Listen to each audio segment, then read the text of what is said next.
Hi and welcome to this week's Three Legs, Four Wheels F1 podcast. It's Paul here with Dan. Chris. Lee. You're back. I'm back. And? Good holiday? Yeah, it was all right. Sorry, business trip?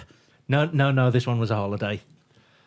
Actual Yeah. photos of Dan having a good time in a lovely place. Yes. Yeah. And want to say thanks to Alessandro P, who pointed me towards the Grom ice cream place in Florence. Oh, wow. It was good. Brilliant. So we're all getting tips on where to go and get snacks from listeners. Absolutely. After James Penny said to go get a coffee at Dave's place in Winchester. That is really working. We ought to set up a holiday review site. If only we didn't live on the Isle of Man. That would be the issue. Yeah. But you were in Italy early because we're talking about Belgium this week. I know. Although we'll be talking about Italy later because it's review and preview That tonight. was a mistake when you think of it, wasn't it? The timing was an error. Yeah, I didn't think it through, really. Also, wrong part of Italy. Needed to be further north. Yeah, I started off further north. But then it all went south. Yes. Jesus Christ. Hey, Anyway. I'm starting early tonight. Look, I've not been Talking well. about things going south. I've not been well for the Thank last you. few We've been weeks. 3 legs, 4 wheels. Yeah, Belgian Grand Prix. What an interesting first corner that was. Interesting first corner, interesting safety car period. Then nothing after that, really. Let's be honest. Yeah. Bottas carving his way up through the field. You'd expect him to do that with a new spec engine. There were Yeah. some interesting fights down the field. Hartley and Ericsson for a few laps. Yeah. Yeah, they did keep swapping places quite a bit. In fact, Ericsson and quite a lot of people. Ericsson just went backwards after a certain point in time, because he was 7th, I think, at one point. Ericsson, quietly, most improved driver of the year. So far, second half of the season, I always tell We'll you see, every yeah. year, it gets better in the second half Yeah. of the year. Yeah, contract's coming up. Oh, right, I better start driving the car then. Yeah, exactly. So, shall we do the usual? Start from the back going forwards? Well, let's start at the start. Let's start at the very beginning. Yeah. Okay, there were 5 red lights, Yeah. and then they went out. Yeah. Did you see that on Sunday? Yes. Did you have to cover one eye while you were looking at the screen? Although at I that didn't point? know what the beeps were. I was just saying the beeps were new. They've been using them in GP2. F2, Yeah. apart from those races where they'd stop Kinda the like safety it. car. Yeah, it works. I didn't can't- know what the beeps were. I kind of feel like panicked. there should have been another beep when they went out. like the old Along- Formula 1 games. A longer beep, Yeah. possibly. People- There might have been, but you might not have been able to hear it above the sound of 20 engines. I was going to say Maybe. So some people might have thought that it was 2:00. You know, that would be exactly the same as the BBC pit for the radio. But it was 2:10. Exactly. Well, by the time the race started, it was about 13 minutes past. Probably. Yeah, because they start the formation lap at 10 past, don't Yeah. they? Yeah. Odd. Very odd. I don't understand why they fucked around with the times for 10 minutes. ESPN. Yeah. Yeah. American. Is not that what sho- it is? Not showing Yeah, adverts. it's so that you can start the show on the hour. Get a couple of After the adverts. get a couple of commercial breaks in before the race starts, and then show the races advert free. Fuck. Yeah, basically, that's how it works, yeah. Right, okay. Well, I mean, have you been? but why can't they just show them before that and start it on the hour? Because then they'd have to stop the show before the hour. Yeah. You can't expect them to do that. It Oh, might right, be something okay. important, like Well, have you been- basketball. That's true. Have you been following F2 this season? Yes. Because some of the bizarre start times they're having. I think what was it? Saturday's Yeah. Saturday's race. No. Saturday's race was at 4:37 local time. What was it? Yeah. Well, see, yeah, I hadn't even thought about them being fucking weird times, but now you come to mention it because I missed the sprint race this week. That's the first race I've missed, I think, of the. I'm loving F2 this year. Yeah, it's I great. only picked it up sort of like recently, Yeah. but it's really, really good. Oh, it is. Start an F2 podcast. Spin off this Formula 1 crap. They've made the F2 cars more difficult to drive. They've given them more downforce. More difficult to start. And they've give them more downforce and they've made them faster while still allowing them to race each other. Yeah. Because they haven't got the air. They've got the aero that actually works on that car and not buggers it up for the car behind. Yeah. So it's great. So let's make F2 F1 and swap all the drivers out. I think Well, actually, technically, we've had more F2 drivers than F1 drivers on this show, so we are partially an F2 podcast. Partially. yeah. You've got to have a keen eye on F2, haven't you, if you like Formula One? But Although there's been one driver that's been on twice and only one that's been on once. this is true. For now. For now. Anyway, the start. the lights went out and then things went wrong for some people. Yeah. I would normally say do it team by team, but I think we should start with Renault because McLaren were technically the worst team. Yeah. But everything happened at the start because of a Renault, and everything's happening now because I haven't put my phone on stun. Oh, no. Is there some news breaking? If this is somebody sending in a Formula lead time, oh God, I think it is. But then you shouldn't have noticed because your phone should have been on stun. Yeah. And you're clearly late. You know the rules. Disqualified. Actually, no, it isn't. It's Andy Cook emailing me. He's been hacked. Oh, well. Great. Oops. Or has he? Oh God. Anyway. So Maybe he wants you to buy those vitality pills.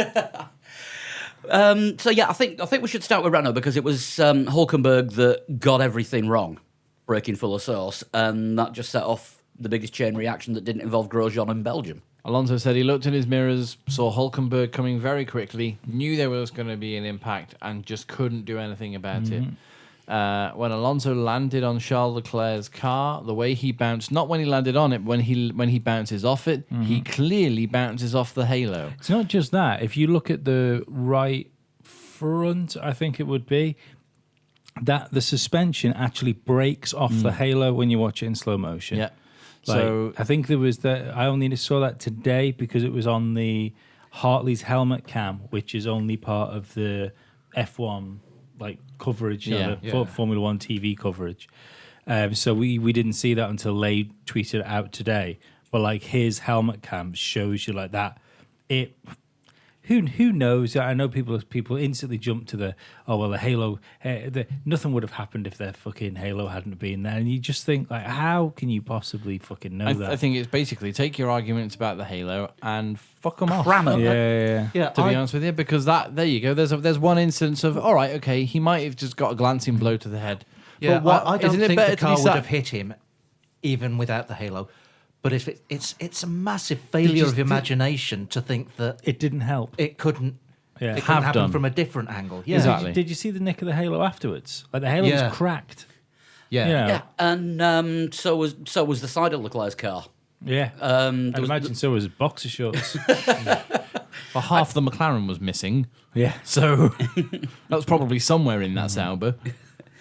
And the question of could Red Bull make their rear wings any smaller for this weekend was answered yeah. with Yeah. Danny Rick having, actually looked like an IndyCar oval wing on there. Didn't it? It actually, Sean actually said that looks all right. Oh, hang on, I'm not looking at a T-wing, am I? No, that's the thing. I think I made a comment in our chat thread as to whether or not Alonso was running a lot of wing in qualifying, thinking that maybe they were praying for rain, Yeah. like in Q1, or maybe it was just they think it was going to be a wet race, so they were preparing for rain on Sunday. Well, don't forget But that. I saw Alonso's car after I saw Danny Rick's car, so that's why I was like, Yeah. that's why I thought Alonso's running a lot of wing. I did- It wasn't that; it was that Red Bull were running no wing. I did think when you put that up on the group chat, I wonder whether you'd seen. That's those exactly what it was. back-to-back. Yeah, I saw Ricardo and I saw Alonso coming out of the garage. I thought that's a lot of. It wasn't a lot of wing. It was average amount of wing. Red Bull just had nothing on their rear wing at all. Shows how good that car must be, like mechanical grip wise. If they can rip all that fucking downforce off the car, And still be all right. yeah, will still be best to the rest. Do you know what I mean? It's crazy. Well, Hulkenberg admitted his mistake, didn't he? Yeah. Said it was his error. It wasn't to do anything to do with the brake by wire, which is what I thought it was at first. Because that was a message you sent on our chat group. just because of the amount of smoke Yeah. from the tires, I thought he's gone in too hot, and that's unlikely for an experienced driver to go in. But no, he's put his hands up and said, no, it was me, it was my error, and he's got 3 penalty points, which it's not the race ban. This is why the point system is in place, isn't it? Because The point system is basically in place because of Grosjean in 2012. yeah, a very similar accident in 2012, but the Hulkenberg's got 3 points on his license, and he's taken it on the chin and said, "Yeah, I deserve that because I Yeah. got it wrong." Yeah. I wonder. And a 10-place grid drop for Monza as well. Yeah, you can't say fairer than that, really. I mean, the guy made a mistake. it could have been a very, very, very nasty mistake. It could have been, yeah. Well, But we're sat here now saying Yeah. that, at least Charles Leclerc had a halo rather than, what if he had a halo? But like you say, Hulkenberg hasn't done it for race after race after race after No. race. No, He- when Grosjean did it 6 years ago, he'd had previous that season. Well, when Grosjean did it, other drivers were already saying Grosjean's going to fucking kill someone the way he's going. People Yeah. were talking about him. I don't think anyone's ever talked about Hulkenberg isn't in like high praise for his racing, to be honest. No, exactly. It's not like Hulkenberg's doing it every day. The only thing I would say was I wonder if maybe he was marginal, like on brake temperature and stuff like that. When he lined up, and it didn't help that Stoffel was like 2.5 weeks late to the grid. He was very late. Yeah. getting to the Yeah, grid. I did notice that because normally I've got the lights out and away we go, whatever it is message I usually put. Funny enough, I think he's a listener. I was speaking to the Stoffel Van Dorn fan on Twitter the other day. I found I like him. Stoffel. I like Stoffel Yeah. as well, actually. I think it's unfortunate. He seems like a lovely bloke that Formula One just doesn't seem to be working out for. Wrong place, wrong time. Yeah. Plus Julian Palmer luck. Yeah, he is getting all of the failures. He Yeah. is, but the problem is he's getting all of the failures, but when he's not having the failures, he's still half a second down the road from his teammate. That's the issue. Yeah, but I mean, they've even changed his car this season because of the half second down the road earlier on in the season. Yeah. And now he's gone back to an older spec car, which is going to be slower anyway. No, but So they- we're talking about McLaren now as as being the Yeah. worst team on well, they were the worst finishing team. Van Dorn was last of all the classified runners, and Alonso didn't make it past turn one. Van Dorn wasn't only last of all the classified runners, but he was last in every session that he took part in. Yeah, which is that it? Have we seen Stoffel's last race? I think so. Because the Wouldn't way be surprised. the way it's supposed to go, that could be him. All will be revealed tomorrow. Or 3/4 of an hour ago by the time you're listening to this. Yeah. Should I get the emergency podcast set up at home ready just in case? Who Yep. knows? So here comes a jump cut if anything's happened by the time I mix this. Now. And there it is. Yeah. So that's either wow or okay, business as usual. Or a camel noise. I was going to go more for a cow. Would it be sensible to make changes in between two back-to-back races? Do you think before Singapore might be a better? No, I I don't don't think option. I don't think they've got a choice. I think it's it comes down to when Daddy Stroll says that Lance is going in that Force India. Yeah. By the way, we've got to talk about them later. It's all about the money, honey. It is. Yeah, I mean, who wouldn't like if you had the opportunity to move from the Williams up to Force India? Who fucking wouldn't do it if you Yeah. could? Yeah. It makes no sense for Stroll's dad to buy Force India and not put his son in a car, which is 2 seconds a lap faster. But I'd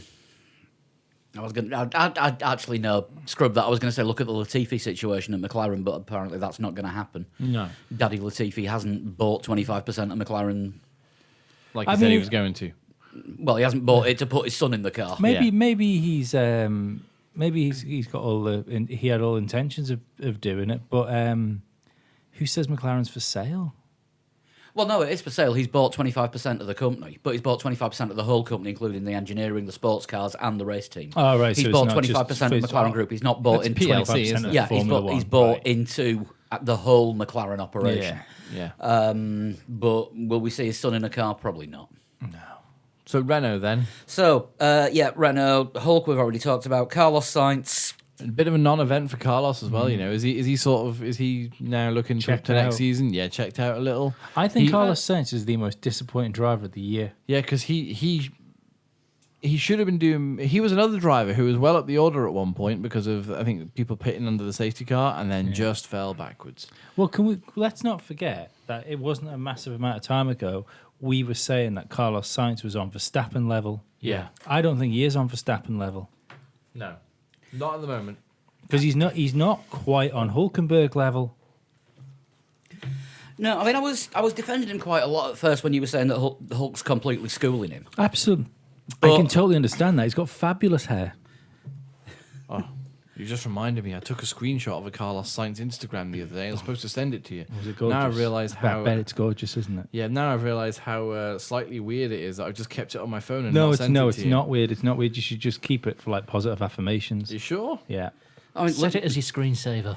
Lee has Carlos Sainz go-to pictures on all of his devices. Lee is shaking his head at the picture of Carlos Sainz that I've just shown him. It's good work, that. It's good hair. It's good work. And you can tell he hasn't put a lot of effort into it. That's no effort. No, he's just naturally beautiful. Yep. Yeah. Naturally Carlos. That could be his advert, couldn't it? Yeah. Naturally beautiful. Naturally Carlos. Yeah. It could be. You'll see that on next year's McLaren, seeing as they've still got no sponsors. His fragrance. Naturally Carlos for home.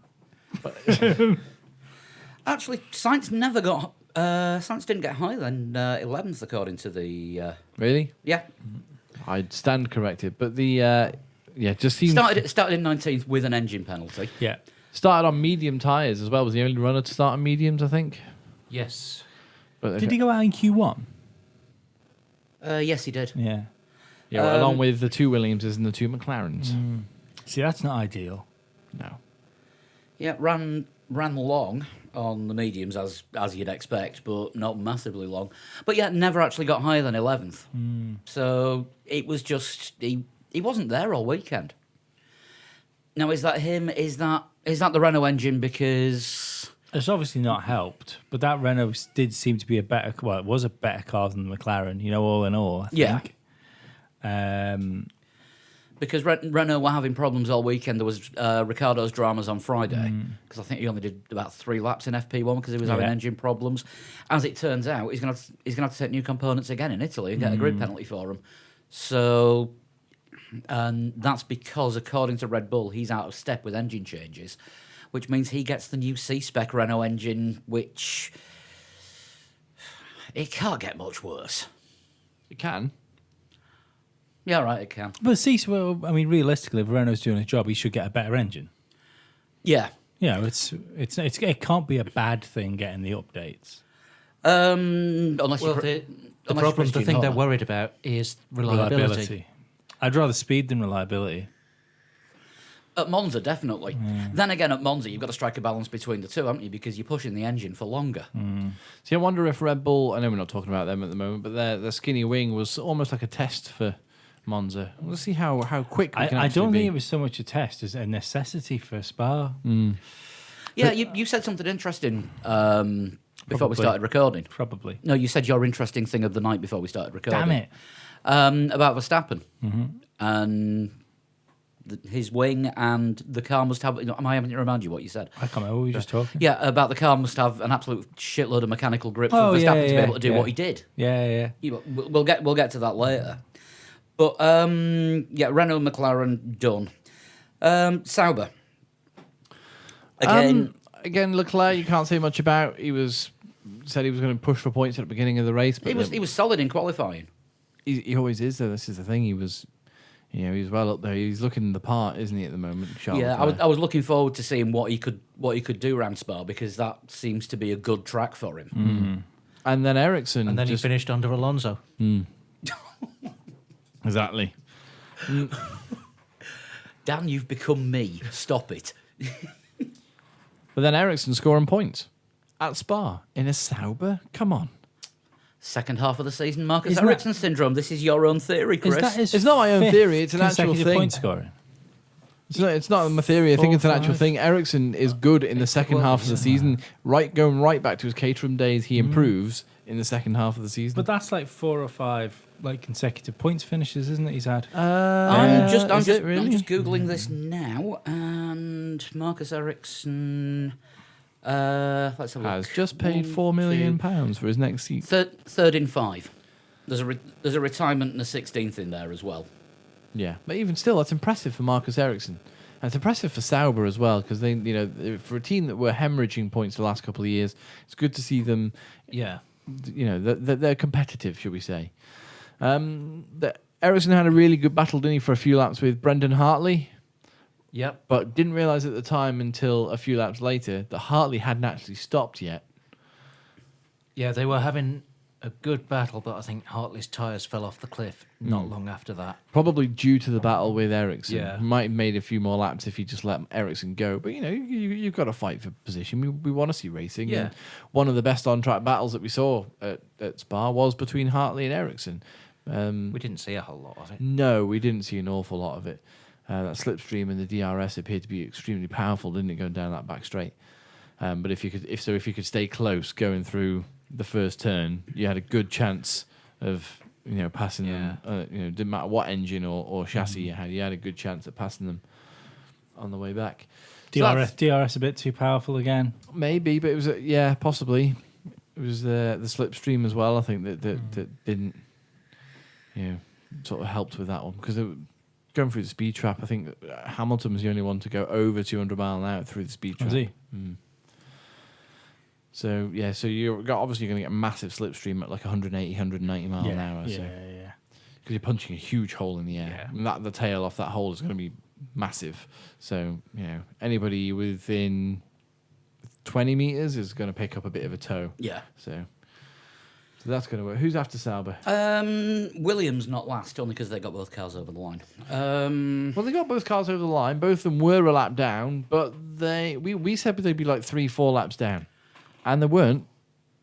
They weren't as dire as I thought they were going to be. Have they? Didn't see anything really from Williams, like sort of garage wise, or seeing anybody on TV talking about Williams. Have they solved their aero problem, which now means they're just back to being just outside the points again? I think they said they hadn't made nearly as much progress as they would have liked, but they've made some progress. Some progress is finishing 11th, 12th and 13th. That's okay. 12th and 13th when the in reality, non-finishes, was it 5 non-finishes? Five non-finishes, and you would expect 4 of those To be ahead of them. Possibly even all 5, depending on what happened to Alonso. And they were out of qualifying along with the McLarens in Q1. Yeah, I mean, how many times now have both Williams gone out in Q1? Probably a lot. So yeah, they're not as bad as they were, but they're still not good. Is it getting to the point where they're just going to have to give up on this year's car because I'd be surprised if they haven't. They've run out of turd polish? I'd be surprised if they. I'd be surprised if they hadn't, like, at least shifted half of the resources over to next year as soon as this fucking stalling thing became apparent. You know, and then it was then the idea was right. Well, let's try and make this fucking car stable and try and learn from what we've done to make sure we don't do it again. But everything they're doing to this year's car is to have an eye on next year. Yeah, it was an uneventful race, really, wasn't it? Again, same with Sirotkin and Hartley. We saw Sirotkin and Hartley. Sirotkin was in again, like Ericsson, in a few battles, and coming out on top in most cases. It seemed did Sirotkin finish ahead of Stroll? He did, didn't he? Yeah, Sirotkin was 12th, Stroll was 13th. If they've made some progress. And the car is, I won't say competitive, but it's a bit better than it has been this year. I mean, Lance Stroll was never actually ahead of Sirotkin at any point during the race. Yeah, I was going to say Sirotkin starting to show his strengths now that there's a car that he can show his talents in. Just being one place above Stroll, I don't think showing your strengths yet. No, but Stroll's a year ahead of him in terms of Formula One driver development, and we've said all season long that we don't know how good. So we don't know how good either of them are, to be perfectly honest. Because of that car. Yeah. That's what I'm saying. Is if the car's average, not good. If it's average, outside the point sort of for the rest of the year, we're going to now see just what those drivers can do. Is Sirotkin better than Stroll? It'll be one to keep an eye on for the rest of the season. It would be if Stroll's there for the rest of the season. I'm gonna say I think we'll probably end up seeing them in different cars, but it'll be at different ends of the grid. I think we're going to get to see what Kubica can manage in a fucking car. Which, let's be honest, everyone wants to see that, but let's keep our fingers crossed. Yeah, it might not be. It may already have been. It may already have been, but it's not. It's probably not going to be the fairy tale that everyone. Me and thinks Sean may have already talked about it. Yeah. Well, there were rumours. There was Autosport. I read it from where there was already talks yesterday evening that Stroll was booked in for a seat fitting at Force India this week. Yeah, that was flying around Twitter yesterday, just after the race. The thing, I was going to talk about this in the news. We will talk about it in the news because it's a huge merry-go-round, and it all stems from what happened with Pierre Gasly last week, which we spoke about on last week's podcast. So who's after? To be fair, I don't Williams? Gasly. I think had very little. He's almost had very little to do with the driver shenanigans. Really, He just sort of benefited, hasn't he? Really, yeah. He's just kind of sat there and got on with his job. It is Toro Rosso next, actually. So Gasly's a good place to go to next. In 9th place He's good. for a Honda-powered car at a circuit that power is, what, 70% of lap? About that. 80% of lap? I think it's about 72, I read. So, Honda have come on in leaps and bounds. Toro Rosso come on Yeah, pretty definitely. well. Yeah. That puts pace to our discussion. I think last week, about where Honda and Well, we saw Honda having- or Toro Rosso and McLaren are relative. We saw a Honda Hartley having a really decent on-track battle with Ericsson. Yeah. Ericsson was on fresher tyres. Hartley hadn't stopped, but he was still able to push past him. Yeah. Honda engines in McLarens wouldn't have been able to do that. Not at all. No, I think the battle of the current Honda team and the previous Honda team, Toro Rosso are definitely winning it, and Oh yeah, definitely. that the Honda engine is a lot better. And It all depends on whether this momentum can be pushed forward, or Honda do a Honda again and completely redesign the engine and come back again next year with all the early year problems again, as they keep doing. I think if they've got any sense, they won't. And if Helmut Marko has got any sense, he will tell them, don't do it. Make it an evolution, not a revolution for next season. And let's face it, you don't want to argue with Helmut Marko. No, but it depends whether that's what's going to. All those sharks that took out, the lake at the McLaren Technology Centre. Who do you think bought them? Well, you're still going to be fucked, aren't you?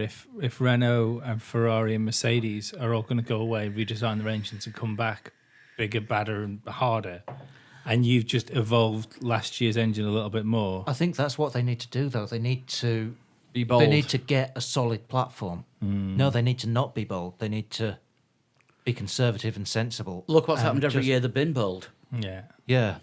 I don't think they've got the time. I don't think that they've got the time to build now. That's what you're saying is what they should have done 4 years ago with McLaren. But I think they have to. They can't be seen to have Red Bull drop down the order next year.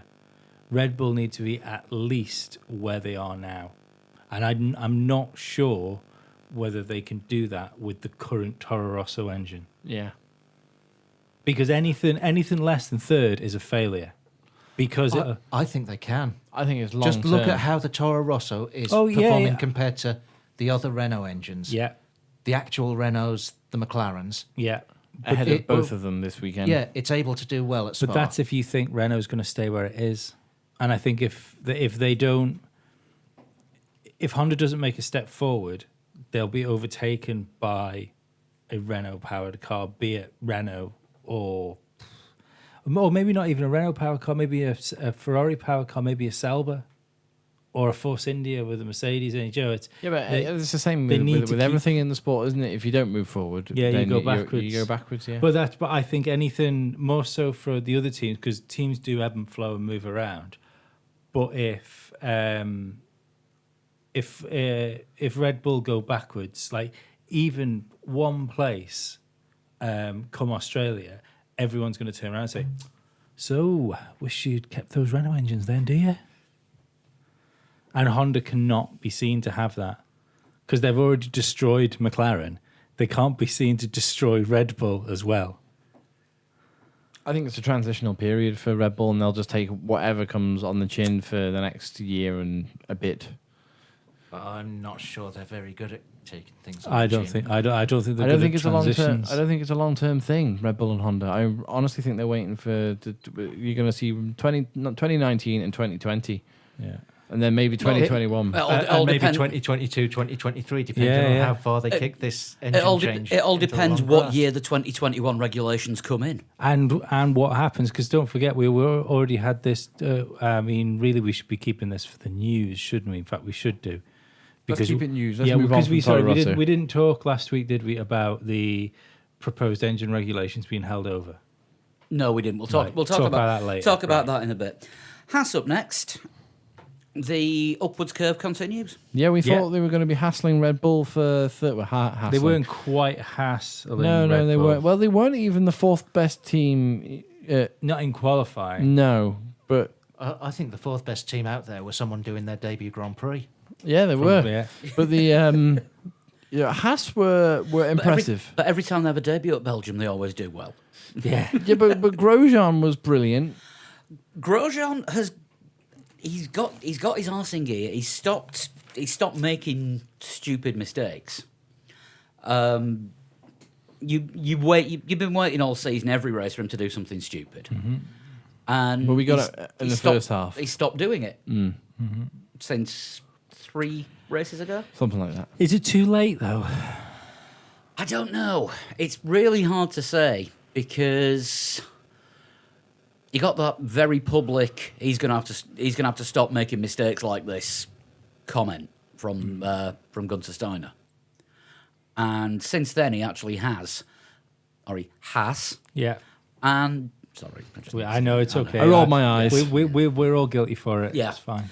But he's actually sorted himself out since Gunther Steiner made the comment about Since he had that kick up that Haas. kick up the backside. Damn. Right. It's fine. The joke's gone all the way around the table now. We've It's done like it. We've done It's it. like It's a back- Mexican wave. It's back to where it started. I'm not picking it up again. No, good. But it would actually appear that a team principal calling a driver out in public to stop being a dickhead, for once, it's actually worked because he's got his head down and kept on with it. And he's not come back with, I'm doing my best, but I've had other problems on track that you don't see. He didn't say anything like that. He just got in the car, I'm drove going to it. keep pushing. Yeah. I think people like Grosjean, though, might end up coming under pressure because you've got a Lando Norris and a George Russell-shaped hole that both want to find their way into Formula One next year. Yeah. And I think if you were given the choice of taking on either of those drivers, because I think this is the thing, I think George could end up going fucking anywhere, even if it isn't necessarily with a Mercedes team, because Mercedes are running out of places to put people. Yeah. So if Grosjean may end up with his only options being people saying, who can I get who's got experience and who's cheap? yeah, Williams, for Williams. example. Yeah. Yeah, I wasn't going to name any teams, but No, I think Williams would be his only other option if Haas get rid of him at the end of the season. yeah. Yeah, that's an if. I mean, if he continues the way he was driving this weekend just gone, he was very, very good. Kevin Magnussen as well, again, very, very good. The two of them performed incredibly well together.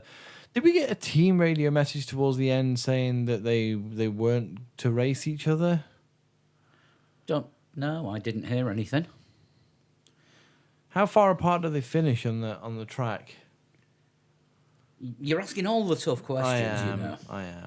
Can't help think though, as far as Grosjean goes, that if you had 2 Say- 2 seconds. Yeah, I think that I think it was hold position. I think there was a message over the Haas. Oh, it was to Grosjean, wasn't it? Saying just keep this is good. Just keep doing what you're doing, dude. Yeah, they only swapped positions during the pit stops, Yeah. and after that they were line astern for the rest of the race. After who made the second stop? Grosjean made the second stop, and after Grosjean stopped, they stayed in 7th and 8th till the end of the race. Yeah. So I think when Solid pole performance. station. when the pit stops played out, that was it. But look what I've been saying for the whole year. Like Grosjean has fucking hemorrhaged that team points, and they should probably be fourth in the championship. Yeah. You can't argue with that. So I mean, you said in a lot less angry a way what Gunther Steiner said about it. yeah. In his Australian, Italian, Weird, German, weird man. Canadian He- accent. You always like, so when you get some sort of like RPG game, and instead of making your As a own foreign character, you man. just go random. Oh, we've all done that on SmackDown, haven't we? Yeah. Should see some of my World of Warcraft characters. Yeah. Yeah, the one with the blue moustache, that really didn't work. Yeah, he's a Skyrim character, but it was him or one of those cat things. Just a time for the new boys next. The new Are we going to get the jokes out of the way now, or are we just going to call them Force India for the rest of the season? They've asked to be called Force India for the rest of the season. So let's call them Force India for the rest of the season. Just to give them their full name, once and once only, Racing Point Force India Racing. Worst team name ever.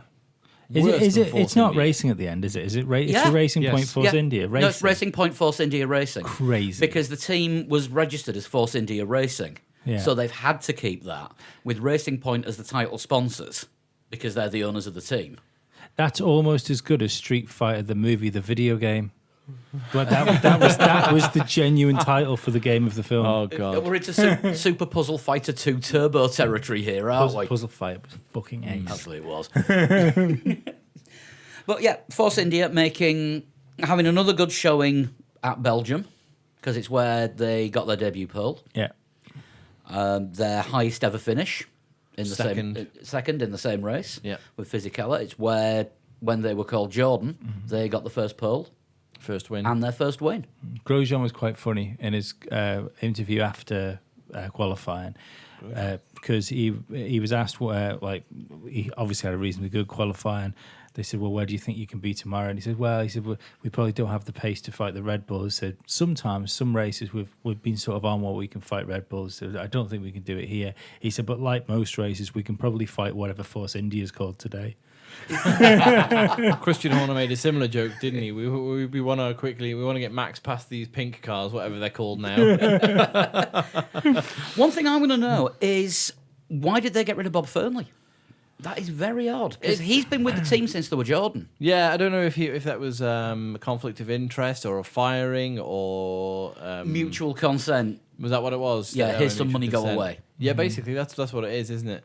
Maybe his views were not quite as aligned with Otmar Safnoy's and Otmar's now the team principal. Now the official team principal. which he has been doing with Bob Fernley since Vijay Mallya was not allowed. To leave the country. Vijay Mallya was only team principal at Silverstone. Yeah. I wouldn't be surprised if maybe not in a sporting role, but you get another person like in that team, which he might not become like a TV personality, for instance, but maybe Mr. Stroll wants, because he's essentially bought a team. Joey, like he's bought a fully functioning, already going unit. So it makes me think that he'll want to put like a firms man in. Joe, so he's got someone that will report direct to him, and he knows that whatever they report to him will be. Yeah, so he the wants Stroll truth. he wants one of his lieutenants in there. Sorry, Canadian lieutenants. Canadian lieutenants, yeah. Yeah, he's going to have someone that reports directly to him, but is below the team principal. Yeah. Yeah. His very own Nicky Lauda. Although Nicky Lauda, as I found out, owns 10% of the Mercedes racing team. I didn't actually know he owned a section of it, but it turns out that he is actually a shareholder. I think Non-executive chairman, isn't he? Yeah. I think Nicky Lauda might be one of those crazy people, like not in the Yes. not in the like Andy Peters, for instance. Andy Peters has Okay, got this is going off in a completely unpredictable direction. Andy Peters has got so much more power, in amongst like the BBC, because he was running it for a while, wasn't he? And you didn't realise He was head of programming. Yeah. because he was just a fucking he was just was in the the guy with broom Ed the pub dog. with Ed the duck. And there's some people, they just keep going and keep going and keep going, and you don't realise how powerful they are. For American listeners, this would be the equivalent of putting Captain Kangaroo in charge of NBC. Yes, that's exactly what it is. Yeah, Elmo actually runs CBS. It could be. I mean, I think Bob Fernley, with the history of that team, Bob Fernley has definitely got a good career in crisis and change management. Yeah, but I think maybe to be fair, you'd have said that about fucking French chops. What's his name? Boulier? Fred Vasseur. Yes. or Fred Vasseur. Yeah. No, Boulier creates crises. Yeah. No, but the whole reason he was hired by McLaren because he was so good at dealing with a shit Lotus situation. Let's hire him. He's really good at lying. Yeah. Yeah, deflecting. Yeah, shit deflector. Let's hire the Teflon man. But the So, Eric, what of the crisis? Well, I'm here to discuss the crisis. So, talking about the crisis is what I'm going to do, and my speech today will be all about the crisis. Next question. yeah. Would you like to come work for McLaren? It's a position that I'm interested in, but I could do it. I couldn't do it. You're hired. Yeah, you're hired. Come on. You say it best when you say nothing at all. In other words, shut up. But yeah, new boys, Force India. Look, yeah, Bob Fernley's gone. Otmar's now the big cheese. Meet the new boss, same as the old boss. I will stop dropping lyrics in at some point. Yeah. I think Bob Fernley may have. Would it be the big paneer? Because that's Indian cheese. I'll stop now. But he's not Indian. No, but the team.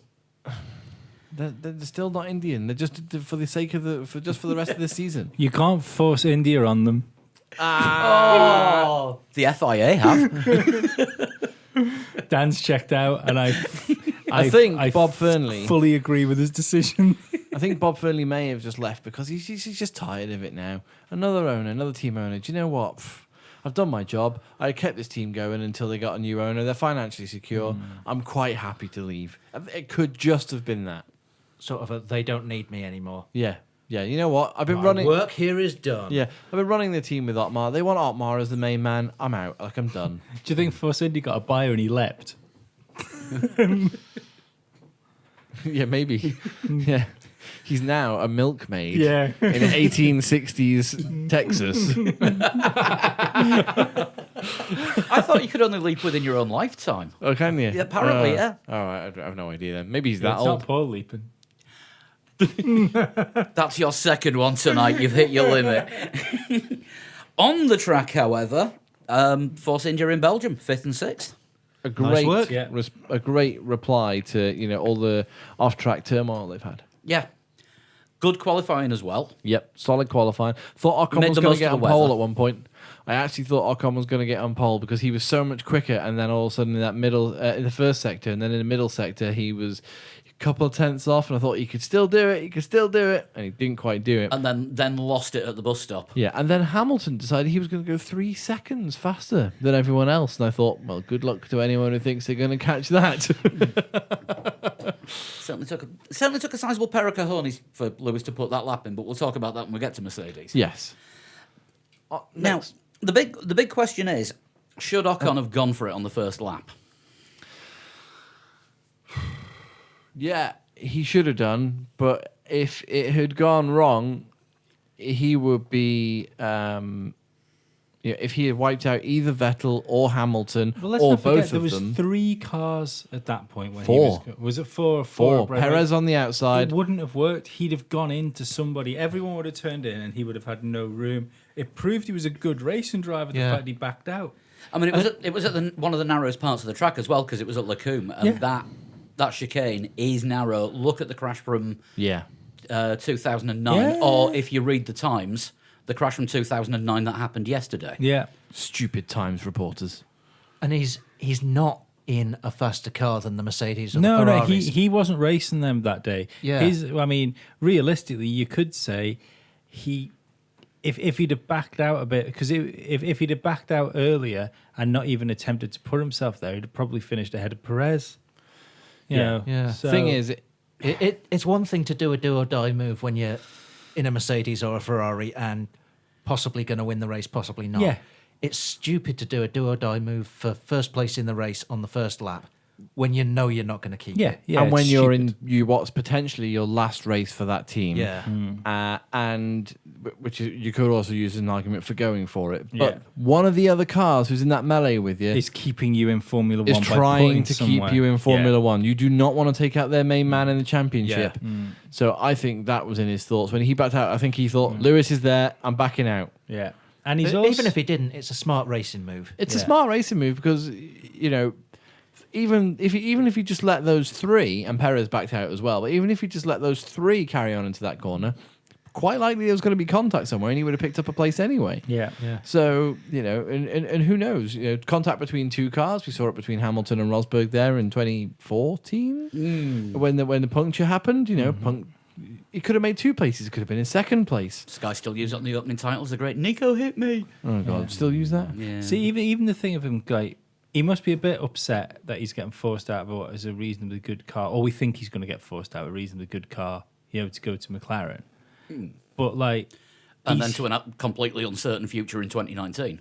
But if he can go to McLaren and make himself prove his worth there and keep the seat for next year, If he goes to McLaren and has one race before the end of the season where he's it beats Alonso. genuinely ahead of Alonso, Yeah. that is a very good sign. Yeah. Unless he goes to, unless Mercedes have got designs on, Williams becoming their, junior feeder team, and they. But everyone seems to be convinced that it's going to be Force India that's going to be the Mercedes feeder team.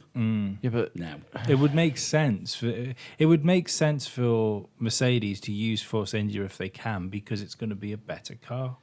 In So which then case Ocon Perez goes- might.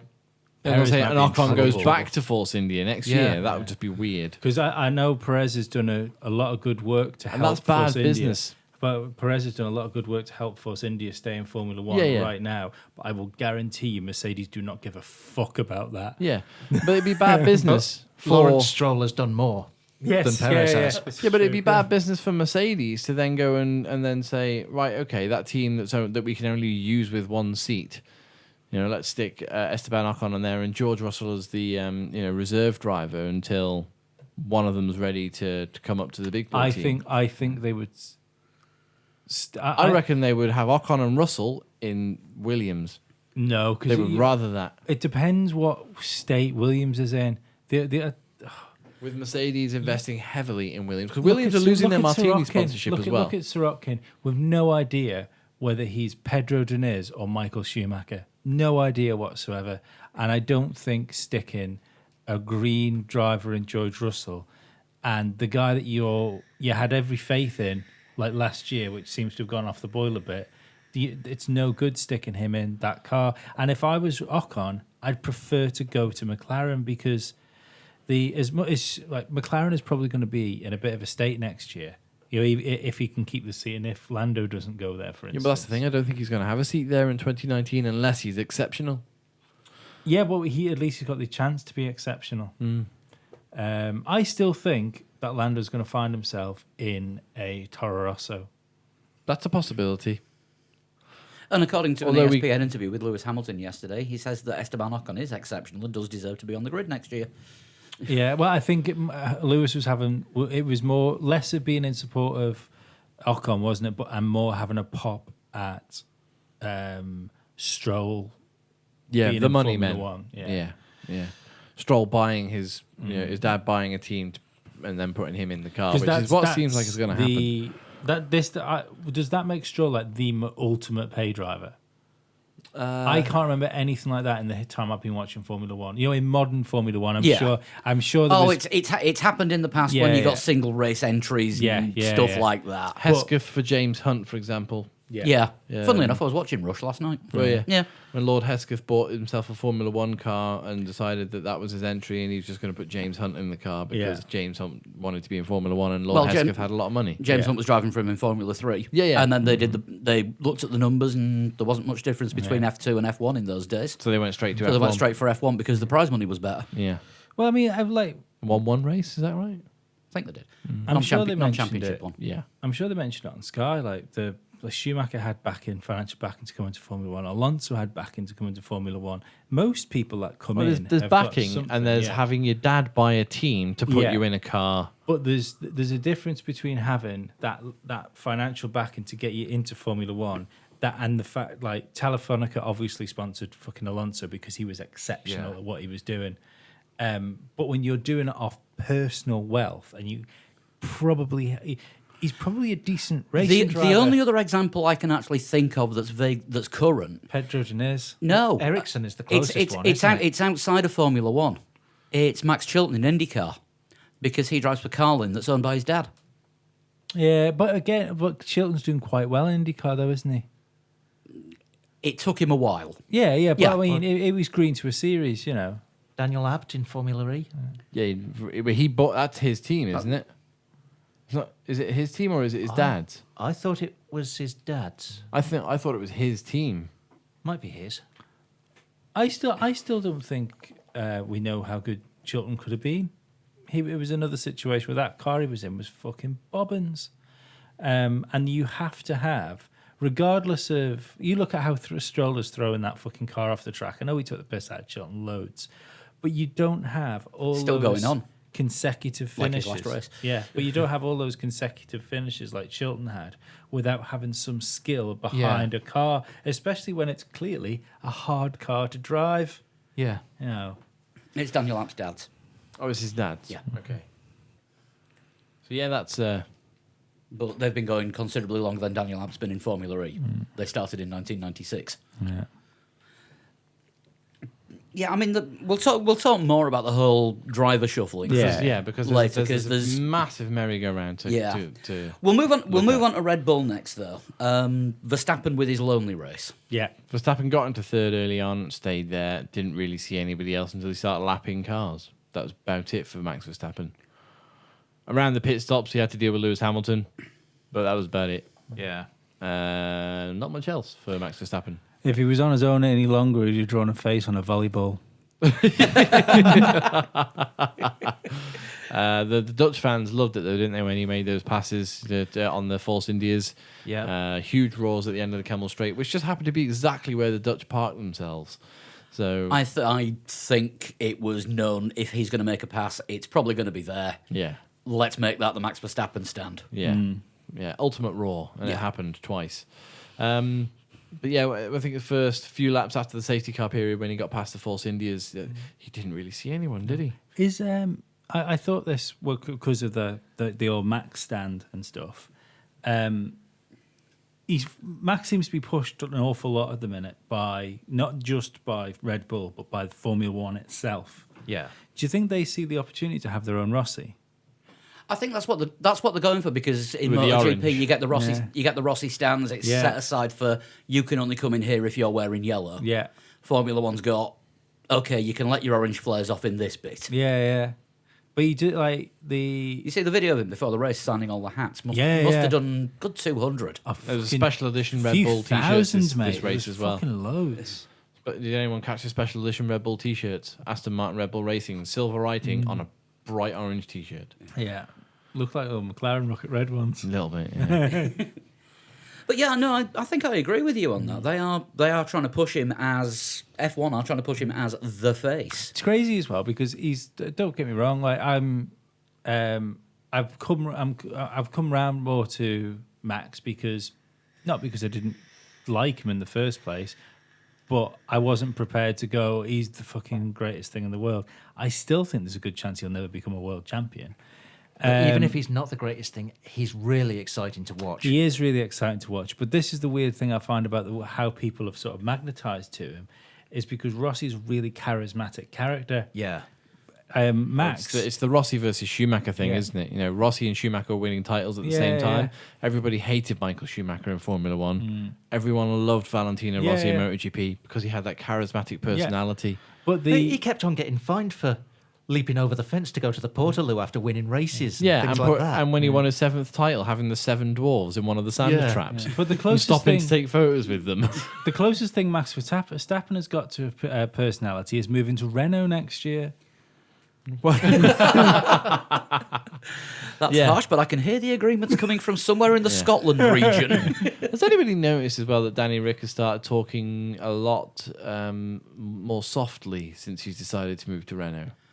Yeah, because as part of the terms of his separation with Red Bull, he doesn't get a free supply of drinks anymore. So that's what So he he's normally less sounds like hyped. when he's I- not caffeined up. Less hyped. my girlfriend noticed on his pit interview, she turned around, she's like, so where's he Why from? is he talking so posh? And yeah, she was saying like he speaks really English. Yeah. And like, yeah, I noticed that. Yeah, he's just like, yeah, we tried really hard today, and this is like, well, this isn't Danny Ricciardo. What's I know, going yeah. on? You're half expecting to start an interview with Cripes Copper.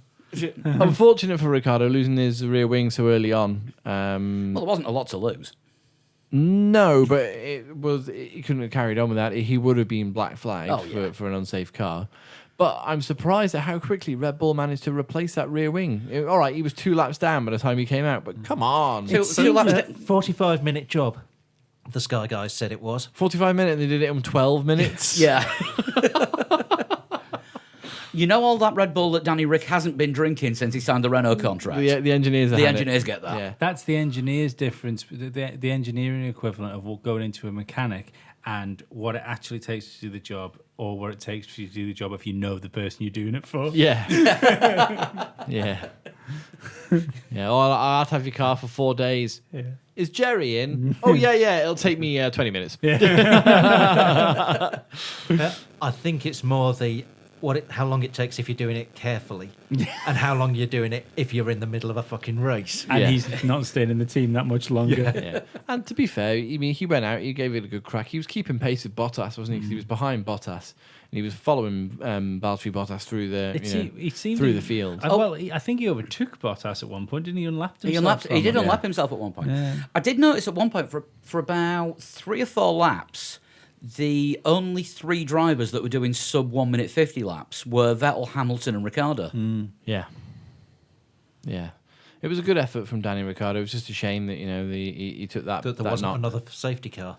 Yeah, because he would have got a chance. But I don't know if he'd unlapped himself twice, but definitely, would have. No, I was having a conversation on Twitter with somebody during the race on Sunday, and they were saying, why is Ricciardo out there? Because Grosjean hasn't done anything stupid yet. Yeah, yeah. Well, it's valuable data, and the driver's there to race. I mean, if somebody else had put it in a barrier, Yeah, two more safety cars was absolutely not impossible, and then he was in the game. yeah. And look, how many finishes did we have? 15. So if there were a couple more accidents, 12, maybe 13 finishes, that's points. Yeah, it's possible. I just think in these situations, especially when we talk about him like needing engine parts and things, anywhere on engines that are in the back of that car seems a bit daft.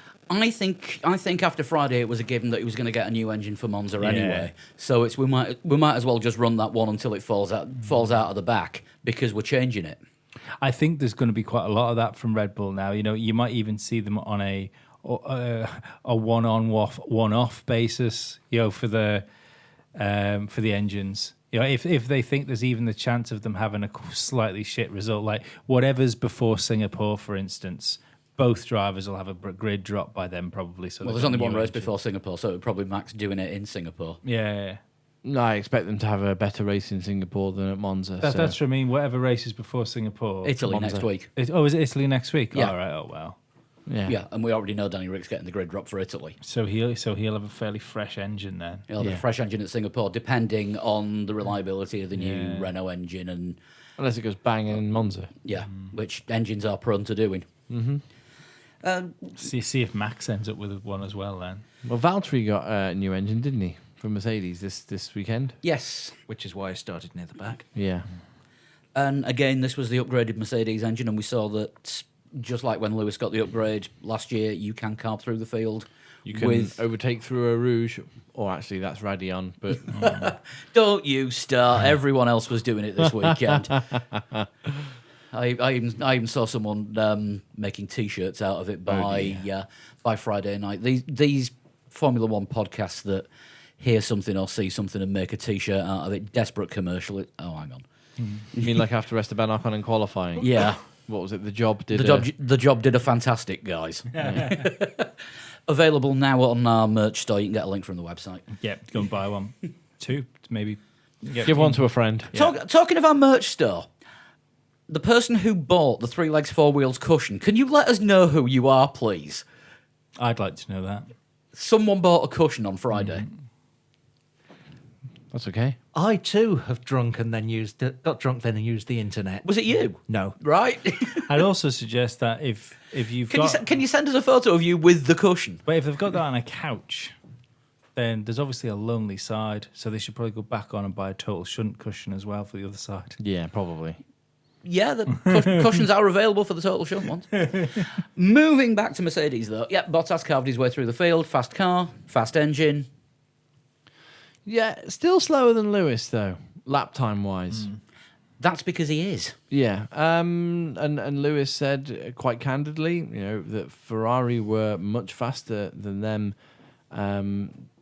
race pace wise and just in general straight line speed, which I think we said Vettel dropped Lewis. Yeah, when he had to drop him, yeah. he was just gone. I think when we were saying on last week's podcast that this and Monza are the telling races for the closing part of the season. Really, if Vettel and Ferrari can do what they did to Lewis again at Monza, then not only will you see a massive celebration in Italy, with Monza being the home race for Ferrari, but you will that's then going to mean that the title's going to be so incredibly close.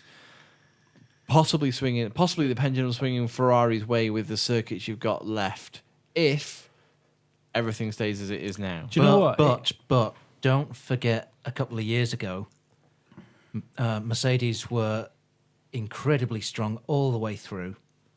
They got to Singapore, and the cars were nowhere. Yeah. Yeah, but Ferrari traditionally are pretty good at Singapore as well. When they Traditionally. don't both get taken out. Yeah. I still find it weird. First of all, I think Lewis's comments were taken out of context when he turned around about them having a trick car. No, he was not. Yeah, he was talking Yeah. about he's got something trick in there, Yeah, which yeah. is And he clarified that when he was making the comments. Yeah, and Yeah. there's been loads of things Yeah. fucking blow up about it. So that's Even that's Charlie crazy. Whiting said he was amused by it. Yeah. So shut the fuck up, people. But crack on. I will say that the gap Ferrari have not only now bridged but superseded and pulled a fucking gap out from there. It was only last year and the year before that the pundits were sort of like predicting till 2021 of Mercedes dominance because the gap was that big it couldn't be overhauled And Ferrari have done it. on the regulations. Yeah. I also think the fact that every Ferrari has that vapor coming out the back of it, that's not the fact it's special to those engines can't be fucking missed. Well, no, Yeah. it's not mist, it's vapour. Yeah, you know what I mean. Like Yeah. there's something, And we know they've got something clever with the battery. and we know they've cheated like fuck in the past. Just because Charlie Whiting says everything's completely legal doesn't necessarily mean it is. I don't want to go down the road It of means, saying it means he Ferrari doesn't cheating. know it's not illegal. That's the thing. If you've done a really good job, I'm not saying they are cheating. I'm just saying it seems weird. But when you do a really, really, really good job of cheating, you don't appear to be cheating. Mr. Lance Armstrong. It takes ball to say something like that. Yeah, I don't think Ferrari are cheating. I just think they've been very Good. Canny. canny with very very cunning with their developments and when to bring them. They know they lost the championship last year on development. Mercedes came to this point last season and were pretty good.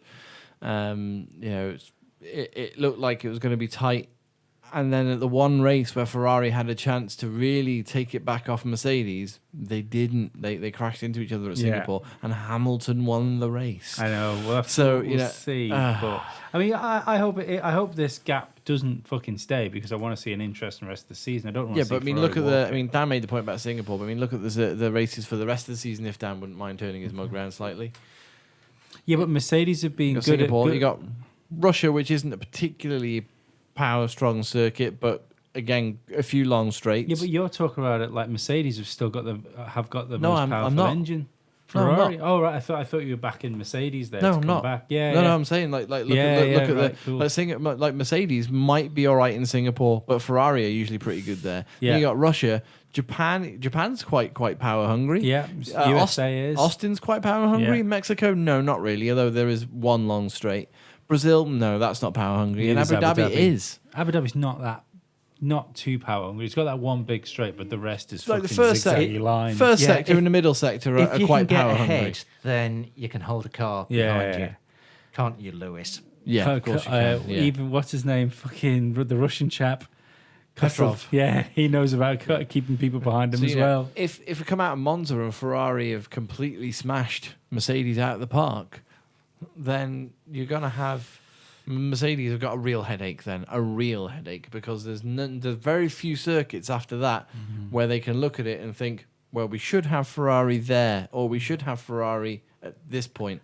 I think Ferrari surprised Mercedes in Spa, and I think in the next week we're going to see whether there's any headroom in that Mercedes engine. Well, they're supposed to have brought updates to both engines, Mercedes and Ferrari. The Ferrari upgrade was clearly superior to the Mercedes one. The circuit record that Raikkonen put in Q2 before the rain came down, that was mental. Well, a 1 minute 41 round Spa. That's crazy. Yeah. That's 7 kilometers. That's the crazy sort of lap time to put in. It was crazy. It went quicker than the that Porsche car, which doesn't have to abide by any rules. Yeah. Yeah, because that was a thing for a while, wasn't it? We've got the track record at Spa. Yeah. Not Not anymore, you anymore. don't. Yeah, Kimi yeah, Raikkonen's got that. Yeah, the track record. Everyone on the podium went faster than that Yeah. Porsche. Yeah. The Porsche car that managed to go from being on display in Manchester to being on display in South Africa very quickly. Be on display in Not the same Poundland after one. this. It's just sticking up the same. Yeah, so take that, Porsche. Either join Formula One or fuck off. Yeah, remember what happened last time? When Porsche were in Formula One. Yeah, Martin Brundle's engine going pop Yeah, well, the Martin Brundle's engine on went. the start line at the British Grand Prix. Yeah. Oil everywhere, red flag, start Yeah. again. Didn't they fuck up McLaren? Oh yeah, in that case, come back. Yeah. Yeah. Well, was it Tag? McLaren Tag? Yeah. Yeah. But it was actually a Porsche engine. Yes. Yeah. So, Yeah, Marlboro Yeah. McLaren Tag Heuer Porsche. yeah. But the Racing Point. Racing. The movie the video game. 2. And then all of that again harder. with a vengeance. Mercedes though need to get their act together before Monza. Remember last year at Monza when they came out after the parade lap after getting that 1-2, they were side by side coming out of Ascari into the stands. The massive finger to the crowd. It was a huge thing for the crowd, and they did that this year in Germany as well. They pulled along side by side because obviously Germany, Mercedes home, and Ferrari thought they had the advantage there, but then obviously because of the rain and shenanigans and Vettel getting things wrong. Well, I think if we're going to see a finger to the crowd in Monza, it is going to be sat in a red car and it'll just be one pointing upwards. Yeah, I think so. Unless you know, and Unless shenanigans. shenanigans can take place, but it's looking stronger for Ferrari at the moment. And I think if we get dry, straight Monza and Ferrari come out as on top, Vettel comes out on top. That's a massive pendulum swing towards Ferrari. Then, all right, Lewis should still have a championship lead coming away from Monza, but there's nowhere else I can see that he'll be able to eke that out to have that gap.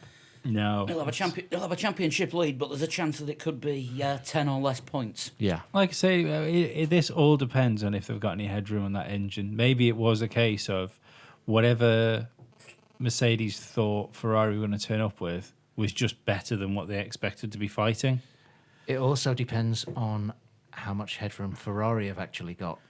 Are they running it too hot? Yeah. Are they going to go pop in one of the upcoming races? Good point. Yeah, cool. Was Lewis's engine turned down a little bit more than Bottas's was turned up this week because Bottas had places to make up and that Mercedes thought Lewis could just do a straight fight with Ferrari, so they weren't giving him Mercedes the extra. Mercedes probably want to hope not because Bottas was still slower than Hamilton, wasn't he? True. So Moving on to Ferrari, I think we'll merge this with tinfoil time. Kimi Raikkonen. That's the one. Yeah, is he being shoved aside, even though he's possibly driving faster than Vettel at the moment?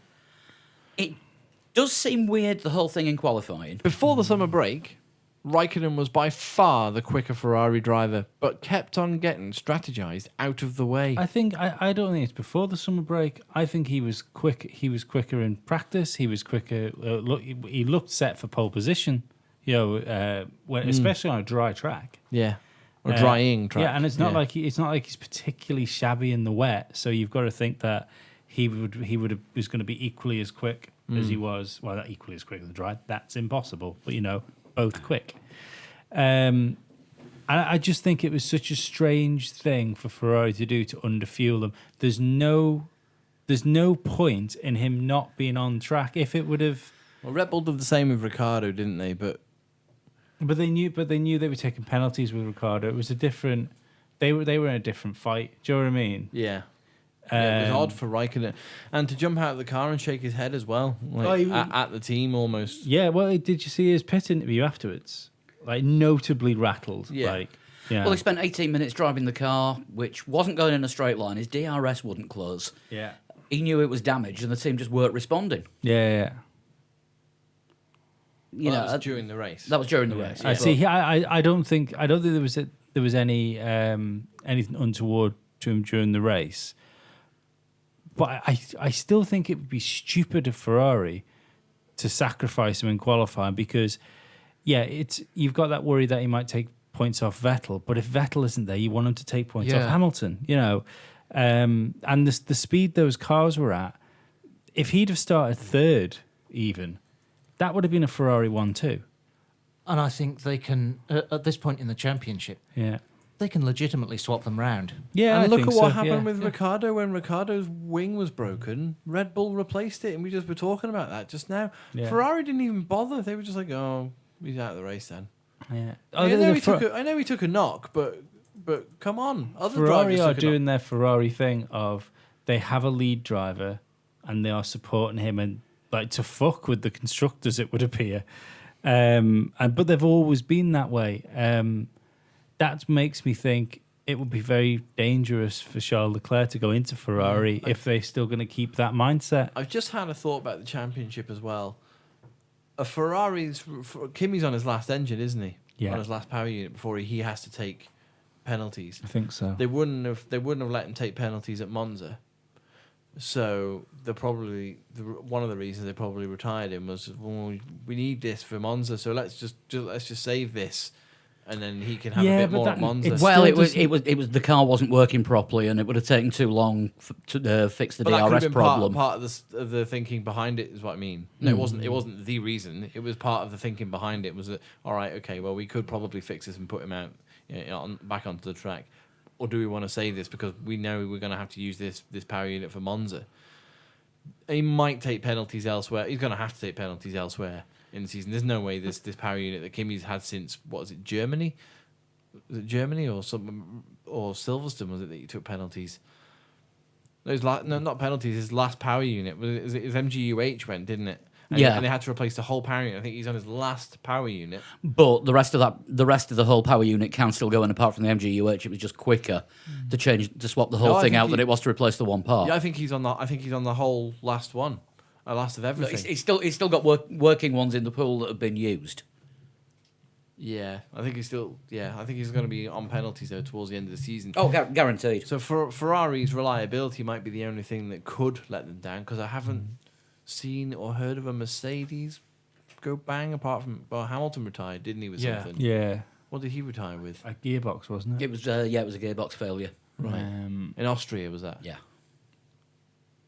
Yeah, I don't know, but it just the qualifying thing seems weird. It seems strange in 2018 that you can underfuel a car. Yeah, you clearly would have fueled that car to run till the end of the session Yeah. because the tracks, even if it gets wetter, you're not going to go faster. But if No. it gets drier, you're going to go faster. And the thing is, it's not.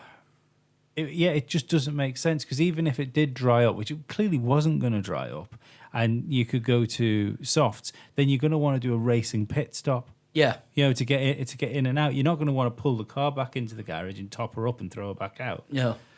Also, did anyone notice when they retired Kimi during the race, they put him in Seb's side of the garage? Yes. Yes. Yes, we did.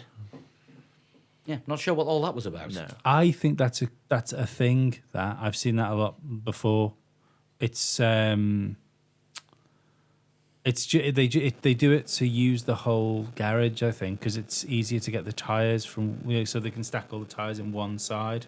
Then, because if you look at Kimi's garage, essentially then just became walls of tires on the other side. I've seen that before. Possibly. Right. It's they use one garage during the race. Yeah, So if yeah. a car retires, they just put it in the empty Yeah, garage. yeah. And then if both cars retire, move all the tires. We don't need them. Yeah, Send them back to Pirelli. Yeah. Yeah. Do you get a refund? I don't know. Maybe one to ask Scarbs or Sean next time they're on. Yeah. Do they get a refund for sending the ones that they don't use back? Good question. So, on the whole, not the most gripping race of the season. No, who did you guys have as driver of the day?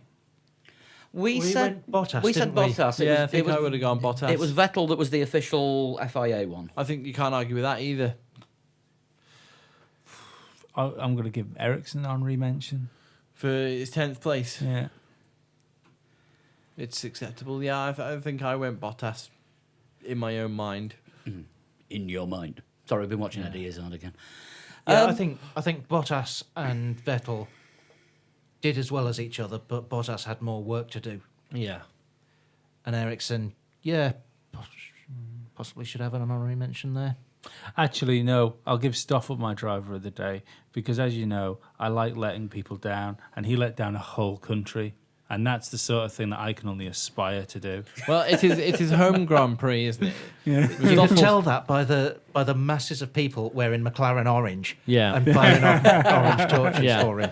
Yeah, he even wore a special orange helmet for this race. I don't know if anyone spotted that. Yeah, in tribute to a couple of things. Bruce the McLaren. the Bruce McLaren 50th anniversary since his Yeah. first win. The McLaren orange, Max Verstappen, and Kimoa. Yeah. 3 logos. 3 Kimoa logos. Yeah. So, Yeah, front and both sides. Yeah, there were lots of people wearing shirts that said 3 because of the 3 Because of the 3 logos Kimoa logos. Yeah. and Yeah. the 3 things that the orange represent. Yeah. It's quite clever on many levels. It Yes, was. yeah. It really worked. Yeah. So let's see how we did prediction wise. okay, I'm not looking I forward don't to think I this. did well. No. Right, Chris. Yes. Hamilton, Vettel, and Bottas. That is No. 2 points. That's not good. Dan. Vettel, Raikkonen, Hamilton. 4 points. That's not bad. Lee. Hamilton, Vettel, Raikkonen. 2 points. Me. Vettel, Hamilton, Raikkonen. 6 points. Good stuff. Sean. Hamilton, Vettel, Raikkonen. 2 points. Where does that leave the table? I don't know. 'cause I've not updated it yet. 'Cause damn I forgot to do it before I came out because I was doing last minute Formula We lead were all times. really close before the summer break, so that I think that puts Paul a couple of points in the lead, and me still last. Yeah. Looking at it, I am on 40 points. Dan is on 38. Lee 36. Sean 33. Chris 31. Yes, I need to pick up some points in this next But obviously, race. But we'll be doing another predictor in a few minutes. obviously, there is another predictor to come because we've got to pick our top 3 for Monza. Should we do a sort of newsy, round-uppy, merry-go-roundy thing? Let's go for first? it. Right, we do know how we were talking about Pierre Gasly last week being Red Bull driver. And we just want to give our belated thanks to Red Bull for announcing that on a Monday before we'd hit record. Yeah, that was nice of them to do that last week. Yeah, I much prefer rewriting the running order than I do having to do a jump Well, cut the and drop news, in. the news might have broken earlier if Pierre Gasly could have been bothered to pick up his phone. However, he dropped it in the pool. It wasn't Pierre Gasly's fault. It was his friend. No, it was Pierre Gasly's fault because I- he dropped his phone in the pool and had to send an email to Helmut Marko saying, "I've dropped my phone in some water. If you need me, call this number." And the friend didn't recognise the number. Yeah. So it didn't This pick is up. bullshit. And I think this story was given to him by Red Bull. So the sign is all quirky and cool and all Red Bull because fucking Kvyat had almost exactly the same story, but he was watching Game of Thrones. And he wasn't being promoted. No, it was the first one when he made the move to Red Bull. No, I was watching Game of Thrones when he got demoted. Oh, I thought it was the Yeah. other. I thought he had a cool story as well. Anyway, he definitely had a cool story when he moved there. But no, the Game of Thrones ones was Yeah. the first demotion. Yeah, That's but not- I don't think it's a cool story. I think it's a bit of an embarrassing story. Like, you've dropped your phone in a pool. What an idiot. I think it's them trying to humanise them to make their drivers look more marketable. Maybe. Gasly's hair is gone. Makes up for the hair accident. Yeah, I was gonna say Gasly's post Yeah, summer you, break you might hair. not say that, but in that case, explain the dog he was holding. Yeah, but wait a second. Let's just shake our heads at Pierre Gasly's post summer break hair. It's not ideal. No, it isn't. Not ideal. No, he should keep that cap on. So the whole fallout from that. So Gasly went to is going to Red Bull for next year. Now, a few ex-Red Bull drivers turned up at Spa, one of which being Jean-Eric Vergne, who we mentioned last week has been apparently offered a Formula One comeback for 2019 and said he would consider it. Still don't know by who. No, and there was who was the Anton? I'm guessing Channel 4. They're not doing coverage next year because Steve Jones made a joke about it'll be weird to go to Melbourne and not see Fernando on the grid. Then again, we won't be there either. Yeah, Anton Albon, is it the other driver? Alexander Albon. Alexander Albon. who is ex-Red Bull Junior Meat Grinder program, now racing in F2 for Dams. He is also in the frame. But apparently him and Helmut Marko, I nearly said don't see eye to eye there. Well, clearly they don't. Without thinking what I was saying. And of course, it all depends on the fallout from James Key's protracted departure as to whether or not he goes to McLaren. And if he does, is Lando Norris part of the swap Christian deal? Klein was also there, but as he's serving in the Austrian army these days, I think he can probably count himself out. Yes. I don't know whether Lando is going to become a proper part of that swap because it's the fact that your man, I always forget his fucking name, the McLaren boss. Zach Brown? Yeah. The fact he turned around and said McLaren can't offer a young driver the car that they need. I think that is such a loaded statement. That does sound a lot like Lando isn't in a McLaren next and for year. him to do that the week before Alonso says he's retiring, Yeah. it's so. I don't think it's a case of he's going to be part of some deal. There might be. It might be the sort of thing that sorts out a deal. Do you know what I mean? To sort of let's all be friends. But why would Lando leave McLaren? In the case that Esteban Ocon turns up at McLaren and pushes Stoffel back to reserve driver. Because I think if you were Lando, you're better off being in a Toro Rosso than you're in a McLaren. That's what I mean. If you're going to leave McLaren if Esteban Ocon turns up and pushes Stoffel back down to reserve driver. So there's no place for Lando at McLaren, so he's going to go somewhere else. Yeah, so that would make sense. But I think he there's clearly teams that want him in Formula One next year. Yeah. Yeah. So I don't And think he's taking a huge chunk out of George Russell's lead in Formula 2 this But weekend. even if he did get his McLaren, even if he didn't get his McLaren seat, I don't think he'd stay on as reserve driver. We think he's a free agent come October if they haven't confirmed him as a race driver. So why would you, when you've got, if you say Toro Rosso want him, I'd say fucking Haas might be looking at him as well. I would say Toro Rosso would be a good race seat for next year for him. Mm-hmm. Red Bull isn't a good long-term career for him. Unless you can walk in and blow the doors off Max Verstappen. which is entirely likely. I think so. It could happen. The other thing with Toro Rosso now is they're making noises about keeping Brandon Hartley for next season. I think they have to. I think they have to. Yeah, Now that Gasly's going, yeah. who are they going to put in that? They can't want Tictum and Norris in the team together. Tictum won't be in a Formula One car next year. He'll only have enough points on his super license to be able to do FP1. Ah. But I don't think you're going to want. I mean, I know fucking Brendan Hartley's not got what you call like a wealth of experience. What, 2 races in a full season? Is that where he's on? 3. Three races Three from in a last full- year. yeah, three- Well, three. he will have a full season by the end of the year. It was 3 races last year. Yeah. So However, he's an experienced race driver, even if Exactly. he's not an experienced Yeah. Formula One driver. Going back to what I said about every interview these days, he shoehorns in. Because of my experience in endurance racing, I was able to help with this. yeah. I mean, Lando's obviously a good guy to get in for, like as far as a green Formula One driver because of all the sim work he's done with McLaren. You know, he's tested McLaren, Yeah. so it's not like he's completely alien to Formula One. But you want that guy that's already cemented in a team.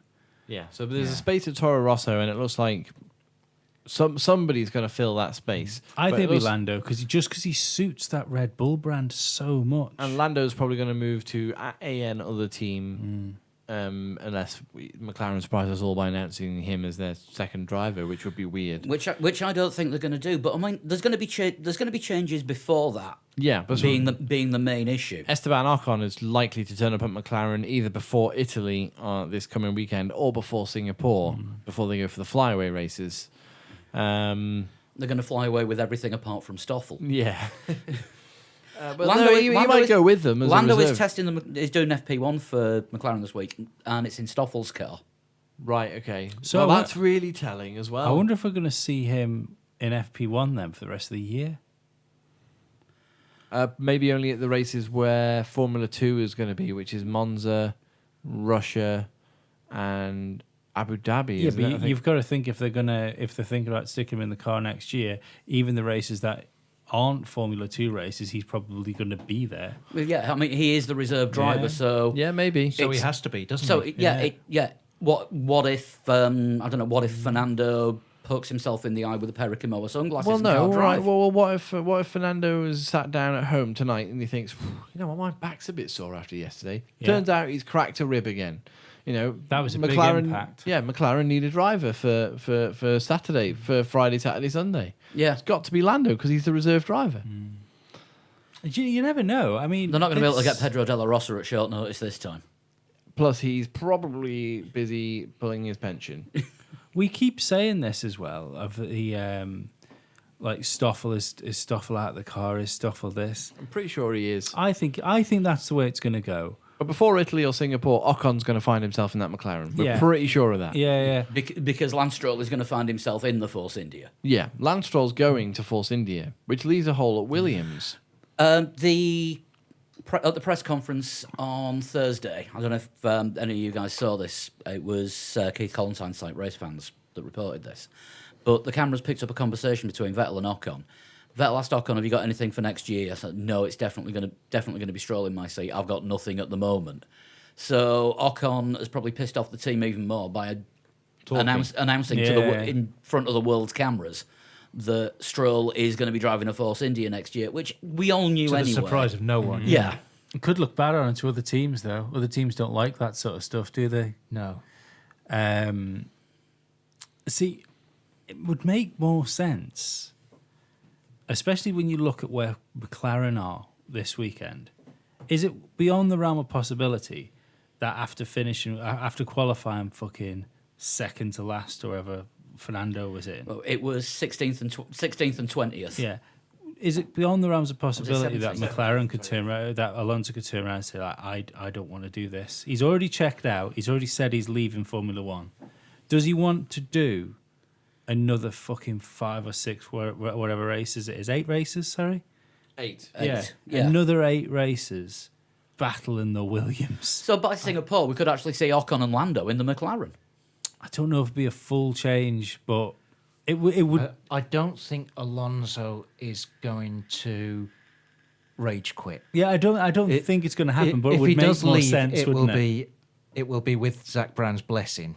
Oh yeah, but I think that's what I mean. If Alonso suddenly decided like he didn't want to do it, and he went and said that to Zach, if you've got a seat to fill next year, and you've got Van Dorn, Lando, and Ocon to choose from, and Nando isn't even in the fucking equation, it would make sense to shift Alonso out of the way.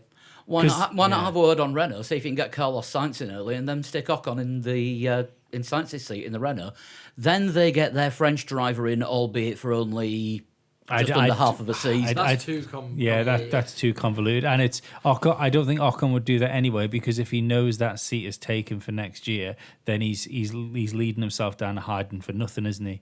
True. He wants himself in a McLaren to try and stay there for next year. Yeah, I guess, but Yeah, you'll have 8 or 7 races to show what he can do in a McLaren. For McLaren to be like, all right, well, okay, then it'll probably work better for us long term if we do sign Ocon on. And Then the other thing is, on the looking further down the road, Ocon, how old is he? About 23? about 22, Something like that, 23. 22, 23. See, if he did land himself a McLaren drive for next year and Lando did go somewhere else, it's not the worst thing that's ever happened in the world, because we don't think McLaren are going to be too hot next year. But I'll tell you what, there is more chance of them winning a world championship in the foreseeable future than there is Force India.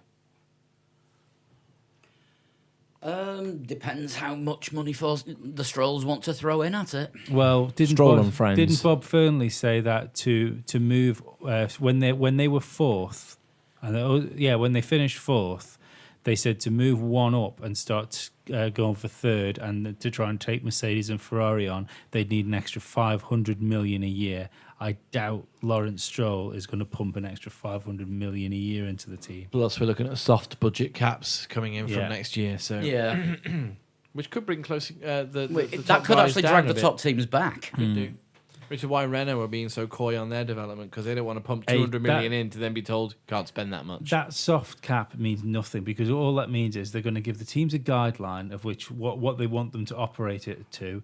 Then Mercedes, Ferrari, Red Bull are going to go, do you know what? Fuck that. This is what we've spent. Yeah, fuck it until it's a rule. So when it comes to making the rules, they've poured so much money in. They're going to go, well, we clearly can't operate under that. They'll either that or they'll do Hollywood accounting that proves that actually they're losing money. Yes, they're not spending it. Yeah. All of a sudden, the drivers aren't actually on contracts that are paid by the team. They're on personal services contracts to the directors of the team. Yeah. And everybody in the factory to be on 0 hours contracts. Yeah. There's ways around it. It's Formula One. There's always a loophole. Yeah. So the other move that's mooted for the next race or two is Kubica taking Stroll's seat. Yeah, that Do would we be- see that happening? I've not heard any rumours of any other drivers for that seat. No, the only thing, it was an autosport thing, wasn't it? That it was that was the chain that was going to be, somebody in Toro Rosso, possibly Lando, which would leave McLaren. Obviously he's going to be looking to go to McLaren because Esteban Ocon's going there, which means Stroll is clearly taking the Force India seat as we'd expect, which means there's an empty seat at Williams. It's got to be Robert Kubica or Ollie Rowland. Is Ollie Rowland still part of the program? Because I thought He's a development driver. Is he? I think so. I thought he. I thought he was gone. No, I thought he was. Then again, he did Isn't test he with the- them after Hungary, didn't he? Isn't he their young driver? Their official young driver? Oh, I don't I know. believe so, yeah. I'm gonna have to do some googling, aren't I? Keep talking. It covers up the I sound was of going me to say, I'm typing. pretty sure that Yeah. Oliver Rowland is a young driver. I was just about to Google it on my phone. Well, I think he's he did definitely a young He did driver. the young driver test for them, I'm Yeah, sure. but with Williams. I think he signed up with the Williams program. But yeah, it has to be Kubica for the seat. I'm still not sure it's going to end well. Yeah, he is the young driver. Again, older than both the current drivers. Yeah. I don't think they could put Ollie Rowland in the seat this season because I don't think he's got the Got the qualification points. for it. Yeah, So- but has Robert Kubica? I think Yes. he got given a super license even though he didn't officially qualify for one. No, because I think that was why he had to do all the tests, wasn't it? Because the Experience points. the tests count, don't they? Yeah, Yeah. if you log a certain amount of hours in the Yeah. car, which he has done since he is made his comeback. And it was a 2014 car that he was testing early this year as well, wasn't it? Yeah. But Him and- that's from early this year. I'm Yeah. almost convinced that he was doing that to get the points for his super license. Right. I tell you, I thought he'd got one under the sort of exceptional rule where they could say, well, look, this guy's a former Formula One driver. And He was- winner. He was relatively close to his winning the super World license is Championship. really good as well. He can park in the parks really close to the circuit too. Wasn't expecting that one. No. I thought you were going to go in a different direction. I'm not entirely sure what that direction was going to be, but it wasn't going to be that exact one. Come on, Kubica in the car for Singapore. Nothing good Probably can not happen for Italy. this. Like if somebody loses if Kubica goes in the car. If Kubica goes in the car and it works badly, then it works. Kubica loses. Kubica loses. If Kubica goes in the car and does well, Sirotkin loses. Yeah, but if Kubica goes in the car and the car is terrible, everybody will just say, Kubica's almost in a no-lose situation. If he does well, it's Robert Kubica. If he does poorly, it's he came in halfway through the season and the car's shit. In a Williams car that he's already said, what was it? It's the situation that they're in with the car has changed his role massively from what he expected it to be and what the team expected it to be at the start of the season. When's his next Yeah, he FP1? expected to be a race driver. Abu Dhabi. Abu Dhabi, that's it. Well, they expected it to be a racing car. Yeah, well. It'll be interesting. It's gossip, innit? It's good for us. It's good for us to talk about. It's speculation. It's what we do. Yeah. I won't say what we do best, but it's one of the things that we do. But the first move to keep your eyes open for, media-wise, unless it's already happened, thanks for that, Paul and Sean, is going to be Stroll to Force India. And then I would imagine that McLaren would announce Ocon at McLaren. And then the third one would be Williams announcing Who'd have Kubica. thought Stroll would have been the key to like 3 driver movements. I thought Stroll would have only ever been the key to 1 driver movement, and Which that's would when have been him out. Yeah, But like Martin Brundle said on TV this weekend, Stroll is a driver who's qualified on the front row of of the grid. He's finished on the podium. He knows how to do that. Force India do it very rarely. It's a good move for Force India if that's the driver they think they're getting. He also finished that statement off though by saying, "Would he have got to Formula One without his dad's money? No. Probably not." No.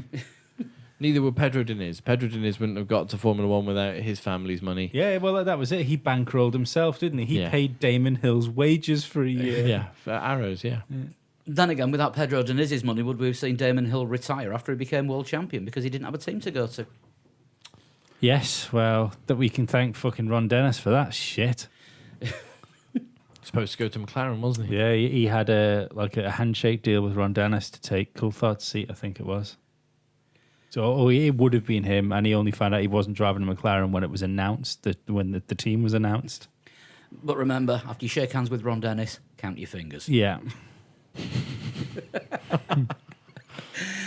Right, shall we preview the Italian Grand Prix? Hit it. It's at Monza.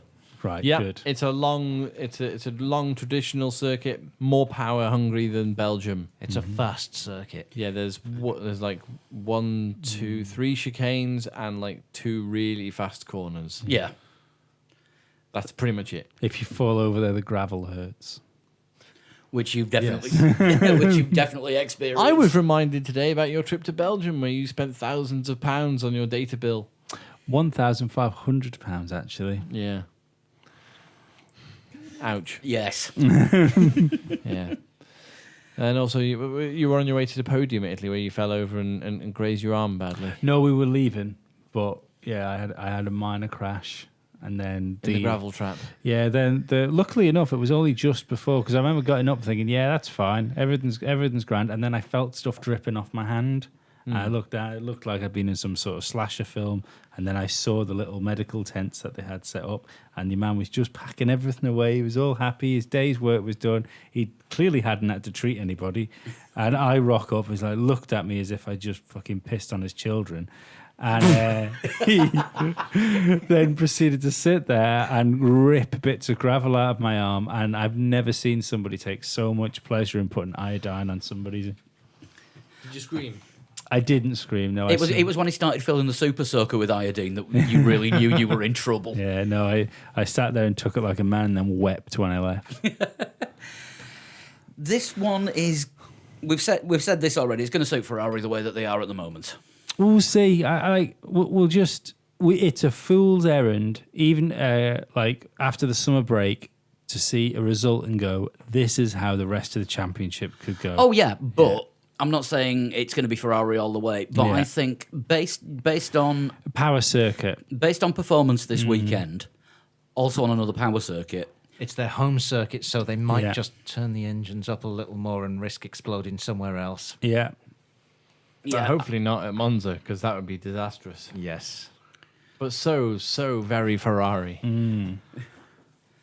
I'd be interested, because it is a power circuit, but... We used to have a phrase on Three Legs Fourth Down about Cleveland browsing it up, which was snatching defeat from the jaws of victory. Smedleying it. Yeah.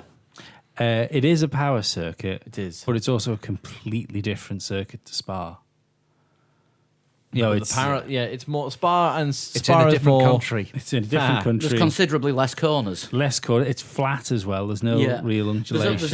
There's only one real sort of gradient section, which is coming off the Lesmos to Temperature is massively the different Ascari as well. chicane. Like, it's a fucking oven this time of year. at Monza. Yeah.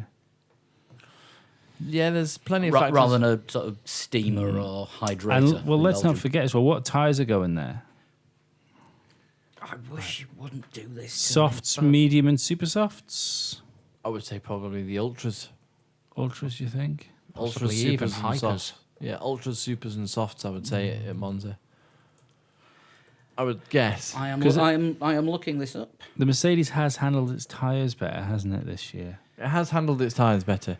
Although Hamilton did have blistering, he said his tyres at Spa. He said his tyres felt good. Medium softs and supers. Or mediums, softs Yeah. and supers. And if I didn't think it'd be hyper and stuff just because the temperature's there, because it is really hot track. The thing is, if it's hot on a hot track, the hypers will probably last about 2 laps. Yeah, it's not that. I mean, although there's not a lot of corners, but if you look at like Curva Grande and what's it called, Parabolica, they're all big corners for tyres. Well, the long right-hand turn, so it's going to be the outside of the left tyre Yeah. that really You've got suffers. a lot of lateral G-force going through. Yeah, that. Talking of tyres, by the way, I just happened to see a used, authenticated Daniel Ricciardo medium tyre in the window of a shop in the middle of Douglas. I tried to get a photo of it, but the window was really reflected. But it's what's now the car shop next to Starbucks. Oh wow, it's cool. I'll try and get a better photo of it, and I'll put it on social media. Yeah. All I managed to get was you can vaguely make out it's a tyre and the reflection of a load of people passing. Yeah. So are we going to make some predictions? Oh, hang on, I need to open the laptop and write these down, don't I? I'm trying to save the battery because I haven't plugged it in.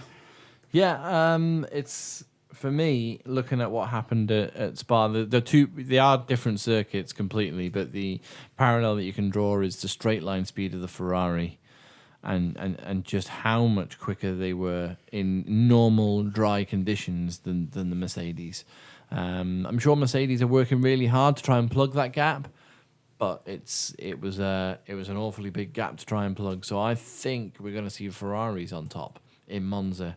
As much as Mercedes love to spoil the party at Monza, I don't think they'll be able to this year. I think you're probably right. I think you're probably looking even if Ferrari can just sort Kimi's shit out for once, then I think you're probably looking at Ferrari 1-2. Unless, of course, Ferrari do a Ferrari, blow both their engines up, or plough into each other at turn 1. I mean, the other thing to think about is the fact you've got you had at Spa a Hamilton-Vettel battle where Vettel had a faster car than Hamilton, so it was a pretty easy situation for Ferrari to manage. If we go to Monza and Bottas qualifies well, so Mercedes got something more to play around with tactically. Kimi should be up there too. There might be a way for McLaren to make for Mercedes to make Ferrari themselves. I think even at Spa, if Mercedes had 1-2 on the grid, Yeah. then Vettel wouldn't have had nearly such an easy job of it. No, he'd have had to. It's because he could make the overtake in He'd turn have been one undercut by one of them. Yeah. You know, either way, so one of them would have performed the undercut on him. You know, so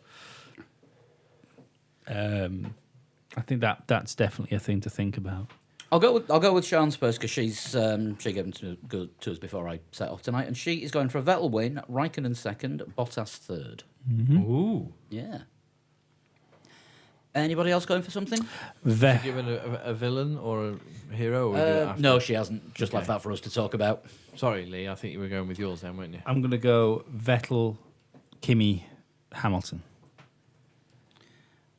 I'm going to go Vettel, Hamilton, Kimi. Despite what Chris was saying about how the Ferraris might perform, I think with the difference in track, it won't take very much. Because of the tracks being so different, it won't take very much for Mercedes to be able to get on top of the setup and be ahead of the Ferraris, even if they are a bit down on engine power. But I still think it's going to be Vettel, Raikkonen, Hamilton. And Chris, you said I'm tempted to go for the same. But I think I'm going to go with you, Paul. I'm going to go Vettel, Hamilton, Raikkonen.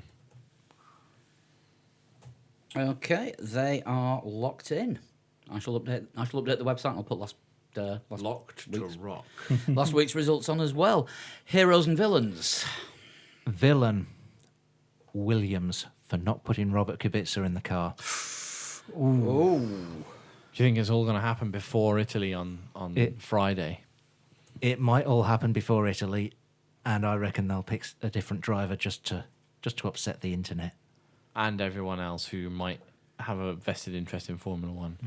I'm going to say the hero is obvious and easy. Ferrari for winning at Monza for the first time since, would it be Alonso in 2012? Yes. 2013? 2012, I think, has been mentioned. Hasn't Sebastian Vettel won a Monza? Don't think he has. He might have done. I thought he was one of the ones that. Oh no, sorry, he won his debut with Ferrari, didn't he? He did that thing. He won on his debut with Ferrari, and he won his first race at Monza in Toro Rosso. Let's have a look. It was God, longer than 2012. It was Alonso, but it was 2010. Wow, Jesus. Vettel has won at Monza before, But in a Red Bull. Oh yeah, because he was booed, wasn't he? He was booed on the podium. Yeah. That'll change. Yeah, that'll well change. My heroes and villains. The villain. Oh, and of course he won there in a Toro Rosso. Yeah. Yes. With a Ferrari engine in it. The villain of the piece will be Stroll, because he's going to get his Force India, which is going to be much quicker than a Williams, but he's going to be much closer to the Williams than he should be. He's going to get schooled by Perez, you Yeah, reckon? absolutely. Oh, he's not even going to get schooled by Perez. Perez won't even know he's got a teammate. And the hero, probably Haas. Haas will have a good race. I'm going to go kind of the same but opposite to yours. Yeah. I'm going to say Kubica is my hero because he will finish ahead of Stroll in the Force India. Robert Kubica, if he gets the seat before Monza, this could happen after Monza and before Singapore, of course. In that case, I reserve the right to make my hero for Singapore, Robert Kubica, if the change doesn't happen this week. I I haven't think given a Toby villain. Gruner of Auto Motor und Sport, Who we trust. who we trust, was saying that all of this merry-go-round was going to happen before Monza. Yeah. Yeah. They were the first ones to break the whole thing. Yeah, and there's too much talk. There's a lot of like hearsays and rumors being talked of as fact. When it's talked in the terms that it was discussed by the Sky team on Sunday, who, let's face it, know a hell of a lot more than is officially released. Yeah, And they were doing more than alluding to it happening. yeah. I think Stoffel as well. Just Stoffel's whole demeanour over the weekend. It's his home Grand Prix. Obviously, he didn't have the best of weekends, but he looked like somebody just slapped him with an alligator every time he saw him. So I just can't. So they weren't crocodile tears. No, they were real alligator tears. I think he's looking down the barrel of. Dead man walking. Yeah, he knows he's not going to be in Formula One. I think maybe this could even. He might have been lucky that he even saw his home race. Possibly, but how many times have we thought in the past a driver's going to be out, and it hasn't during the season, and it hasn't happened? Yeah, but very rare. But I think this is. I don't think that's the case this time. Though. Can you think of another driver pairing where the lead driver has spanked the number two as hard as Van Dorn's been spanked? Damon Hill and Pedro Diniz? Yeah. Yeah, probably. But Hulkenberg and Palmer? Yeah. no, because even Palmer, on his day, at least looked to be on pace. When that car wasn't bursting into flames, Yeah. he actually got something out of it. like Van Dorn's just like you said, I like Van Dorn. I think up until him coming into Formula One as well. Michael Schumacher and Eddie Irvine, Rubens Barrichello, Felipe Massa. No, because they were all They closer. could all beat Michael Schumacher on their day. But They were weren't all allowed to have their day. And all three of those were potential world champions as well. You could argue Eddie Irvine should have been world champion, and Massa was for about 10 seconds. Anybody? No, he in, wasn't. anybody in Ricardo Rosset? Yeah. Anybody in Ukio Katayama? Yeah. I can't remember who their teammates were. I imagine Ukio Katayama might have had an equally bad teammate. It was Martin Brundle. Yes. Nico Rosberg and Nakajima. They were teammates, weren't they, at Williams? Yeah. Yeah. Yeah, Rosberg was like the fastest youngster of all time, and Nakajima was just Had a- Taking terrible. part in the race. Yeah. Nakajima had a dad that was kind of all right. Actually, Ayrton Senna and Satoru Nakajima. Was Satoru Shinsuke's dad? Kazuki, yeah. Kazuki Nakajima, Yeah. sorry. So who am I thinking of? Satoru, somebody else anyway. Kazuki Nakajima. Satoru was his father, who was Senna's teammate at Lotus Yeah. when Senna completely Oh, I schooled didn't him. realise they were father and son. Yeah. Suzoru Nakajima sounds like the guy that probably made Mecha Godzilla. Congratulations. What kind That's of? the dynasty that had world champions as teammates. Kind of, because wasn't he the first? This might end up in a total shunt at some point, but wasn't he the first driver to have a camera on the car for live pictures? Oh, no idea. No idea. I mean, this is going. This is Sean Kelly territory. Yeah. I may have to look this up, and by look it up, send Sean a message. Yeah. But like we were looking forward to Stoffel coming into Formula One because you ripped F2 up. You know, we Yeah. even glanced over to Super Formula to see how he was getting on during Yeah. that season. And when he did his drive in McLaren as a reserve driver taking over for Alonso, Yeah. scored their first points. Yep. Yeah. Schooled Button. Yeah. So it's just not worked, does it? No. It's a shame. Maybe a year off. Maybe he could come back stronger with another team. Maybe he'll get signed up to the Mercedes driver program. Who knows? Do you think there's a case to be made to that?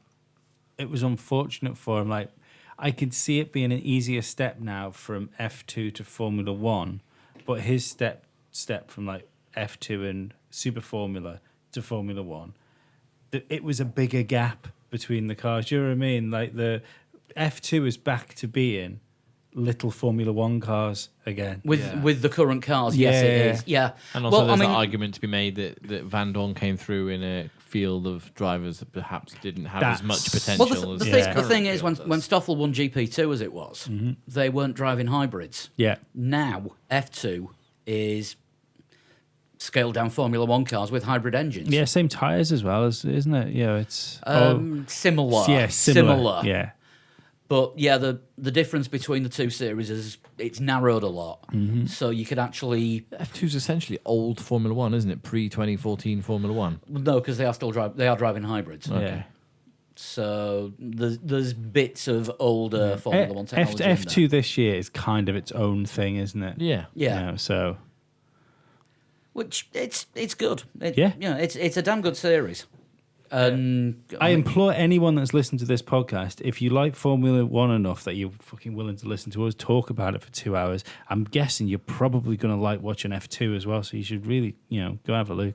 make the effort because it is. You've got three races left. Well, 6 races left. Yeah. Right. Total shunt time. Let's do it. Let's do it. Whose is this week's from? This is from Rod K. He's sent one in before. Has he? I hope, He has. hope it's not this one.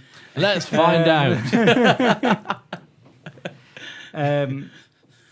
My mother gave birth to me He knows how to play this. in 1952. Oh dear. It's not me. No, it's definitely not you.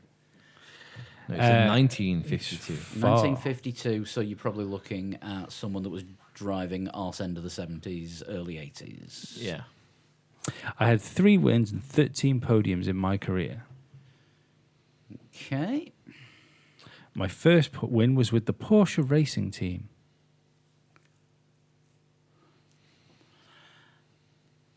And now I'm struggling. Did Porsche have that many wins in? I'm assuming Formula One, but it might not be. That's the thing. It could be, I don't know, it could be World Sports Car Championship going back to those days.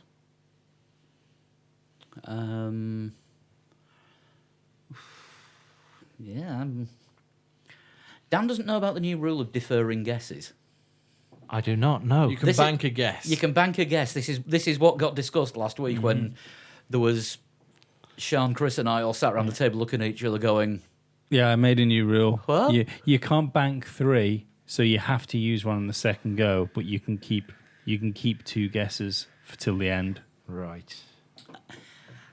"Shall we bank this one?" Can do. I think Yeah. we're going to need to bank this one. I also raced with Ferrari. Okay. All right. I was sponsored by a rugged cowboy on horseback. That's Marlboro then. Yeah. Which is sort of Ferrari linked. Yeah. And also McLaren. anyone that was driving a Formula One or any form of racing car or racing vehicle in the late 70s, early 80s. Apart from Lotuses. Apart from Lotuses. Lotai. Loto days, I think it is. Do you know that I found out last night that the actual grammatical plural for octopus is octopodes? Is that- Octopodes? Yeah, because octopus is a Greek word, so it's It's technically it's Octopodes. octopodes. It's not octopi. Or octopuses? But octopus is correct according to English. English dictionary. Even As though, is octopi and octopodes.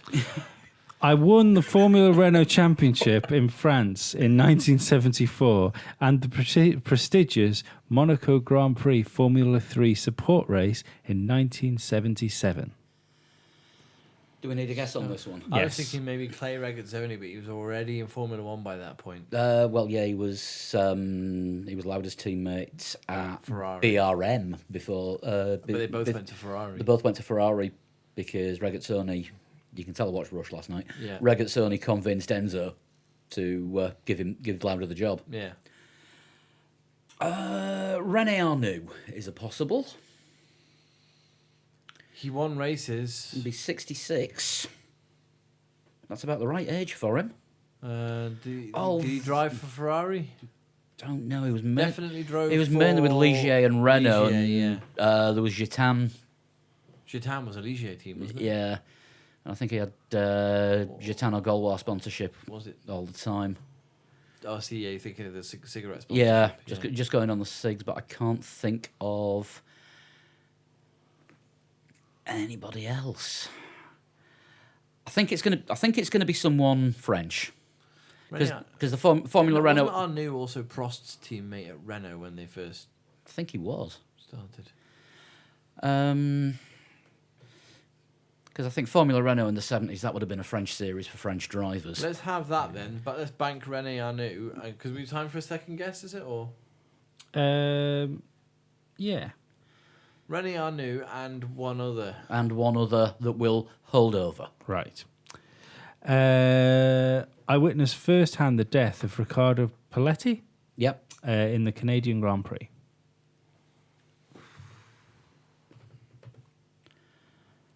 Oh. That was about. Bootson's too old, too young, isn't he? Thierry Boutson. He was Yeah. late 80s. Yeah, I don't think it would have been him. Riccardo Paletti was what year, do you think? I think Paletti. I want to say 76, but I'm not 100% sure. Well, it's too early for René Arnoux then, isn't it? I think. Possibly, yeah. Well, it can't have been. Can't have been 76 if this guy was still doing Formula 3 in 77.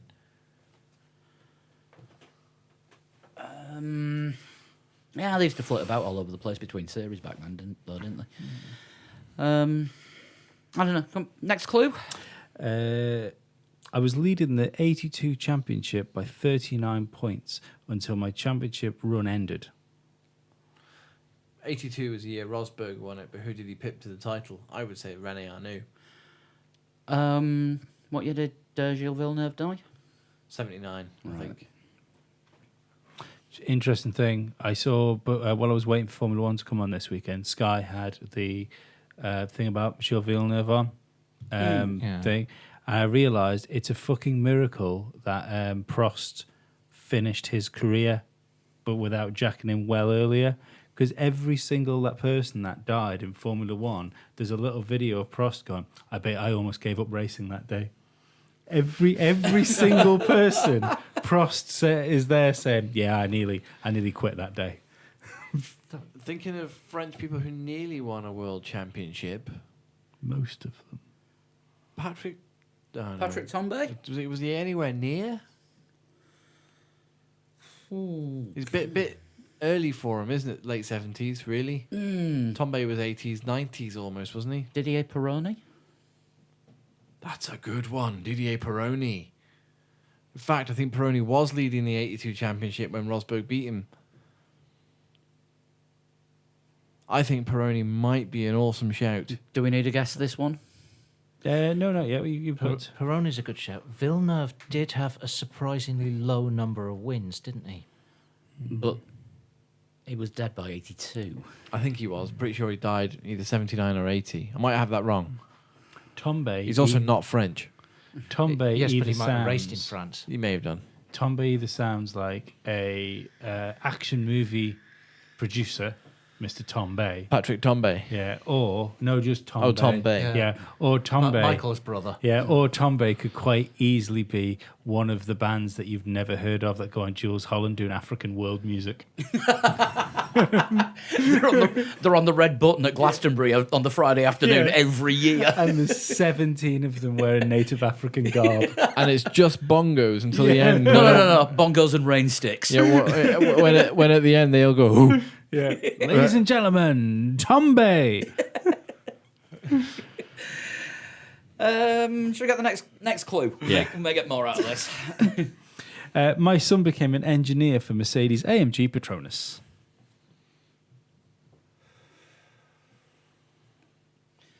Do you know what the crazy thing is? I actually think there was a special on this at this Grand Prix because I think this guy's son was there. You know, it was being spoken to over the course of this race weekend. Damn. I have no idea. No. Powerboats make me flipping angry. Like, it was Didier Pironi that had the major powerboat accidents. Was it? Yeah, I think that's what killed him. Should we stick with Pironi then? Think stick with Pironi, unless I've got the completely wrong one. Is that you going? We're going for that. Yeah, René Arnoux didn't race powerboats, did he? I might have done. Oh, Oh God. It's one of those two. Which one, Paul? I don't Give know. me one. Pironi. Didier Pironi. I'm Didier Pironi. yes, well done. See, how much Yeah. nicer does it feel to know you actually got that? Not like the other two. Like we actually got. No, you didn't. But that doesn't. I can see you didn't. Well have done, Paul. You didn't have that ecstatic look in your eyes for the other two because you know you didn't really win it. It was under scruffy circumstances. Welcome back to the winners' circle. Still claiming the others as a win, but I'm claiming that one. And if you want to, Schumacher, it's up to you. Formula Lee. But Meow. before then, what do we think of F1 2018? I like driving the cars in 2018 better than in 2017. I can drive the cars in 2018. I couldn't drive them in 17, and I thought for a while it was because I was a poor gamer. Turns out that actually a lot It of was a people poor felt, game. Yeah, it was a poor game, and a lot of people felt the same way. Yeah. Not discounting any of those who've done really well in Formula Lee, of course, in the F1 2017, but I am probably going to re-emerge through Formula 1 2018. Yeah, same here. Incidentally, I'll probably because we'll move on. Eventually, after a lot of sidetrack and Yeah, tangents. no, just let Half people an know hour if talking they about want. McLaren. No, if people want like a more in depth listen to and like coming review of it, I do a video game podcast called Start Continue, and we'd had a pretty big chat about Formula One this week, and over the Did Glenn course. have a go? No, he hasn't yet, but he will do. And over the course of the week, I'm going to play more and probably give like a proper like feature about it on the next Start Continue at the weekend. But I really like it. I think it's a good game. It feels a lot more drivey than it Feels feels like faster. it feels like you're driving a car rather than driving an arcade game. Yeah. That's the best way I can describe it. Yeah, it's a lot more connected. Yeah. I felt that 2017 was such a massive disconnect between what you did on the controller and what happened on the screen in front of Yeah. you. Whereas I feel, and I've gone through a few setup changes in what I've done so far. The setup changes make the right differences that you would expect the car to do. With my limited knowledge of how aerodynamics work and suspension setup, etc. That's okay. Well, I think I want the front end to be a bit more stiffer. Therefore, I'll stiffen the suspension. Yeah, no, perfect. That's done exactly the thing I wanted it to do. 2017, I didn't get that at all. Yeah. There was a massive disconnect between the controller and what was happening on screen. I enjoy the fact you've got to manage your ERS through the race. And I your think tyres as well. You got manage yeah. your tyres a bit better, which seems quite good. Well, I found that I managed to get tyres into what seems to be a good operating range on like my second flying lap, and like it was noticeably Yeah. easier to drive. I think it's better the amount that your opponents and other cars in the race like move out for you if you're on a fast lap in qualifying. Yeah. That's noticeably better. Although I got a 5-place grid drop for hitting Lewis Hamilton, even though he hit me. Ooh, well, that's less track Nazis by the look of it. Yeah. You can go off the track a little bit. A little more, which Yeah. well, I think the thing is, you seem to be able to go off the track in a realistic manner, which Formula One cars go off the track all the time. But I still hate the practice sessions. Like I hate Going through the gates. I've come to see that they give out points a bit more liberally now. So I think you can get away with still developing the car at a reasonable pace. Yeah. Just doing the third practice and like doing, say, Like getting a good setup. the qualifying simulation and the race simulation. Yeah, race strategy, yeah. So that's what I tend to go for. I find it a bit easy. I mean, I've got the aids like the traction control on and stuff, just because that's how we'll be doing it for Formula Lee probably. Yeah, I've got the same on. I've Yeah. got the traction control. But now. I still I've got it on like 70, and it still the feels, difficulty. Yeah, it See, still I'm on feels a less bit than easy. that, and I'm gonna have to restart my career because it's. I don't understand why you can't. I hate the fact that it's default as well as only like sub damage. I damaged my front wing in a practice session. Yeah, but if you look at it, it's not full damage Is it as not? default. No. Oh right, okay. So yeah, I keep thinking I might go back and restart the career, like you say, and I'll With probably full damage and. Yeah, well, I accidentally signed for Mercedes as well because I was driving for McLaren, and then No surprises there. yeah, well, somebody had to take Stoffel's seat How do you accidentally sign for Mercedes? because Do you reckon that's what Bottas did? Yeah, I think it might be very much what Bottas did, but it might be what Mercedes did most of the point. But no, I didn't realise the contract that I was negotiating was for the next race and not for next year. So I thought, great, I can do the Silly season thing. So, I can sort my contract out with Mercedes for next year, see the year out with McLaren. And they were like, Right. welcome to your new team. You're like, fuck off. Next thing was Grumpy Fernando that stands across from you behind the computer became Happy Lewis. So as far as Formula Lee goes, I think we should do one last race on 2017 and then start from Singapore. It makes it 2018. easier. Yeah. Because it's a 2-weeker. Yeah. So it will give people more chance to get used to the game, and a lot of people don't get paid until the last day of the month, This is all which facts. is also the end of this week. Yeah. All So facts. it's going to be one last run in Italy on Formula Lee. But in the meantime, we have the Belgian results. Yeah. Decent size build this week, and surprisingly, seeing as the new games come out, 3 new entrants. Right. Yeah, okay. but Formula One 2017 dropped the price. was peanuts for a week. Yeah, they Yeah. dropped it to like, was it $14.99? Yeah, something Oh, is that how much they were paying you to take it? Yeah. Right. No, the other way around. But unfortunately, yes. But we did have a top 20, and it looks Let's have them. like this. The time you needed to get into the top 20 was 2 minutes 2.919. Which me and Dan, being the two competitors from this podcast, didn't make. Dan, you beat me. I know. You got 204.139, and I did 204.387. So Couple of seconds out. couple of tenths. No, but a couple of seconds out. A couple of top seconds 20, out, yeah. out of the top 20, unfortunately. But the top of the leaderboard looks like this. Matthew Day in 20th, Nick Richardson 19th, Richard Frank 18th, Patrick Daly 17th, Timmy Bristow 16th, 15th was Nick Patakis, 14th Ollie Vestley, 13th Louis Shaw, 12th Alberto Roldan, 11th Ken Lauderbach, 10th was Vajcha Camping, 9 Freddie Brunner, 8th Karl Jarazek, 7th Nicholas Carline, 6th was Travis Parker, Max Williams was 5th, Alessandro Popolani, the ice cream recommender, in 4th. Top 3, with a time of 2 minutes point 702, just outside the 2 minute mark. Pete Bull.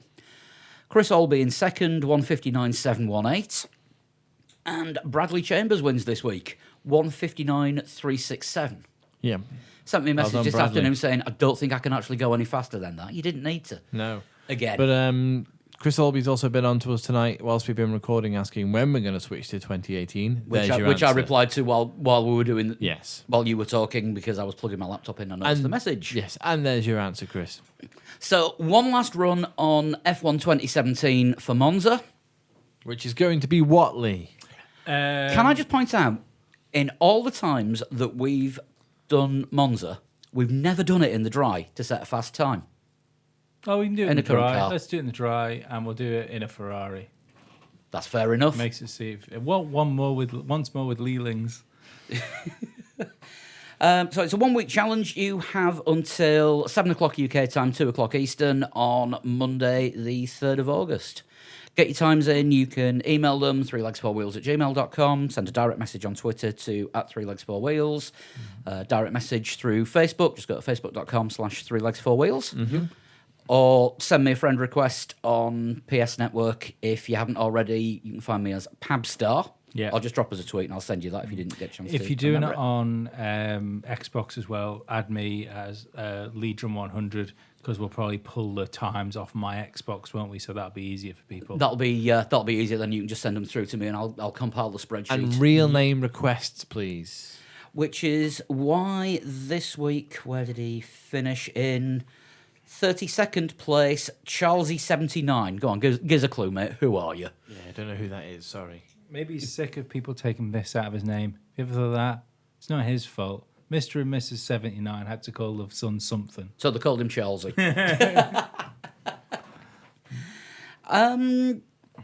Just a quick plug for the other show that we have, the thing that keeps us going. We've been doing the Patreon podcast for a while now. You can listen to that by going to patreon.com/3legs4wheels and pledge anything from $1 a month upwards, because it doesn't do any other currency apart from US. Yeah. And just like to thank all the patrons who basically keep us actually going, basically. They're all nicer people than you. What if you're a patron and you're listening to this and you just Well, that's told someone that obvious. they're No, nicer it's than They're what in they the are? club. Obvious I'm talking about the others. The riffraff. But just want to thank... Bunch of tight Tories. Are we done? Yeah. All right. Trying to thank people here. Just want to thank the new patrons that we've got recently. I can't remember if I did this last week, so I'm going to go back a little bit. Jonah, Amos, Marco, what did I say? Neaton, Alan, Stephen, and the Regen Racing podcast.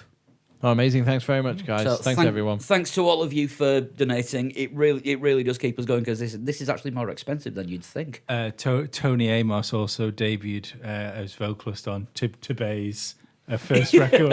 Tom Bay. Tori Amos. Oh dear God. Right, if you want to drop us a tweet, like I say, at 3legs4wheels, or At Dan Dankleton. At A Total Shunt. At Flood21. at Pablo100, and you can get Sean on at Sean Cowper. We will be back in a week's time With a review of Monza. with a review of Monza. Then it's the late season, isn't it? Let's be honest. After Monza, The flyaway things it's the start, late season then. because Azerbaijan's in Europe and Russia isn't. Yeah. Still can't get my head around that. Just the way things are. Yeah, I'll do some thinking one of these days. Probably not this week. We'll see you next week. I think Russia's not in Europe because of treaties, isn't it? We're in Europe for now. Let's just be careful. There was a little spat a few years ago, but we don't talk about that one. We'll be back next week. Bye. See you later. Bye. Arrivederci.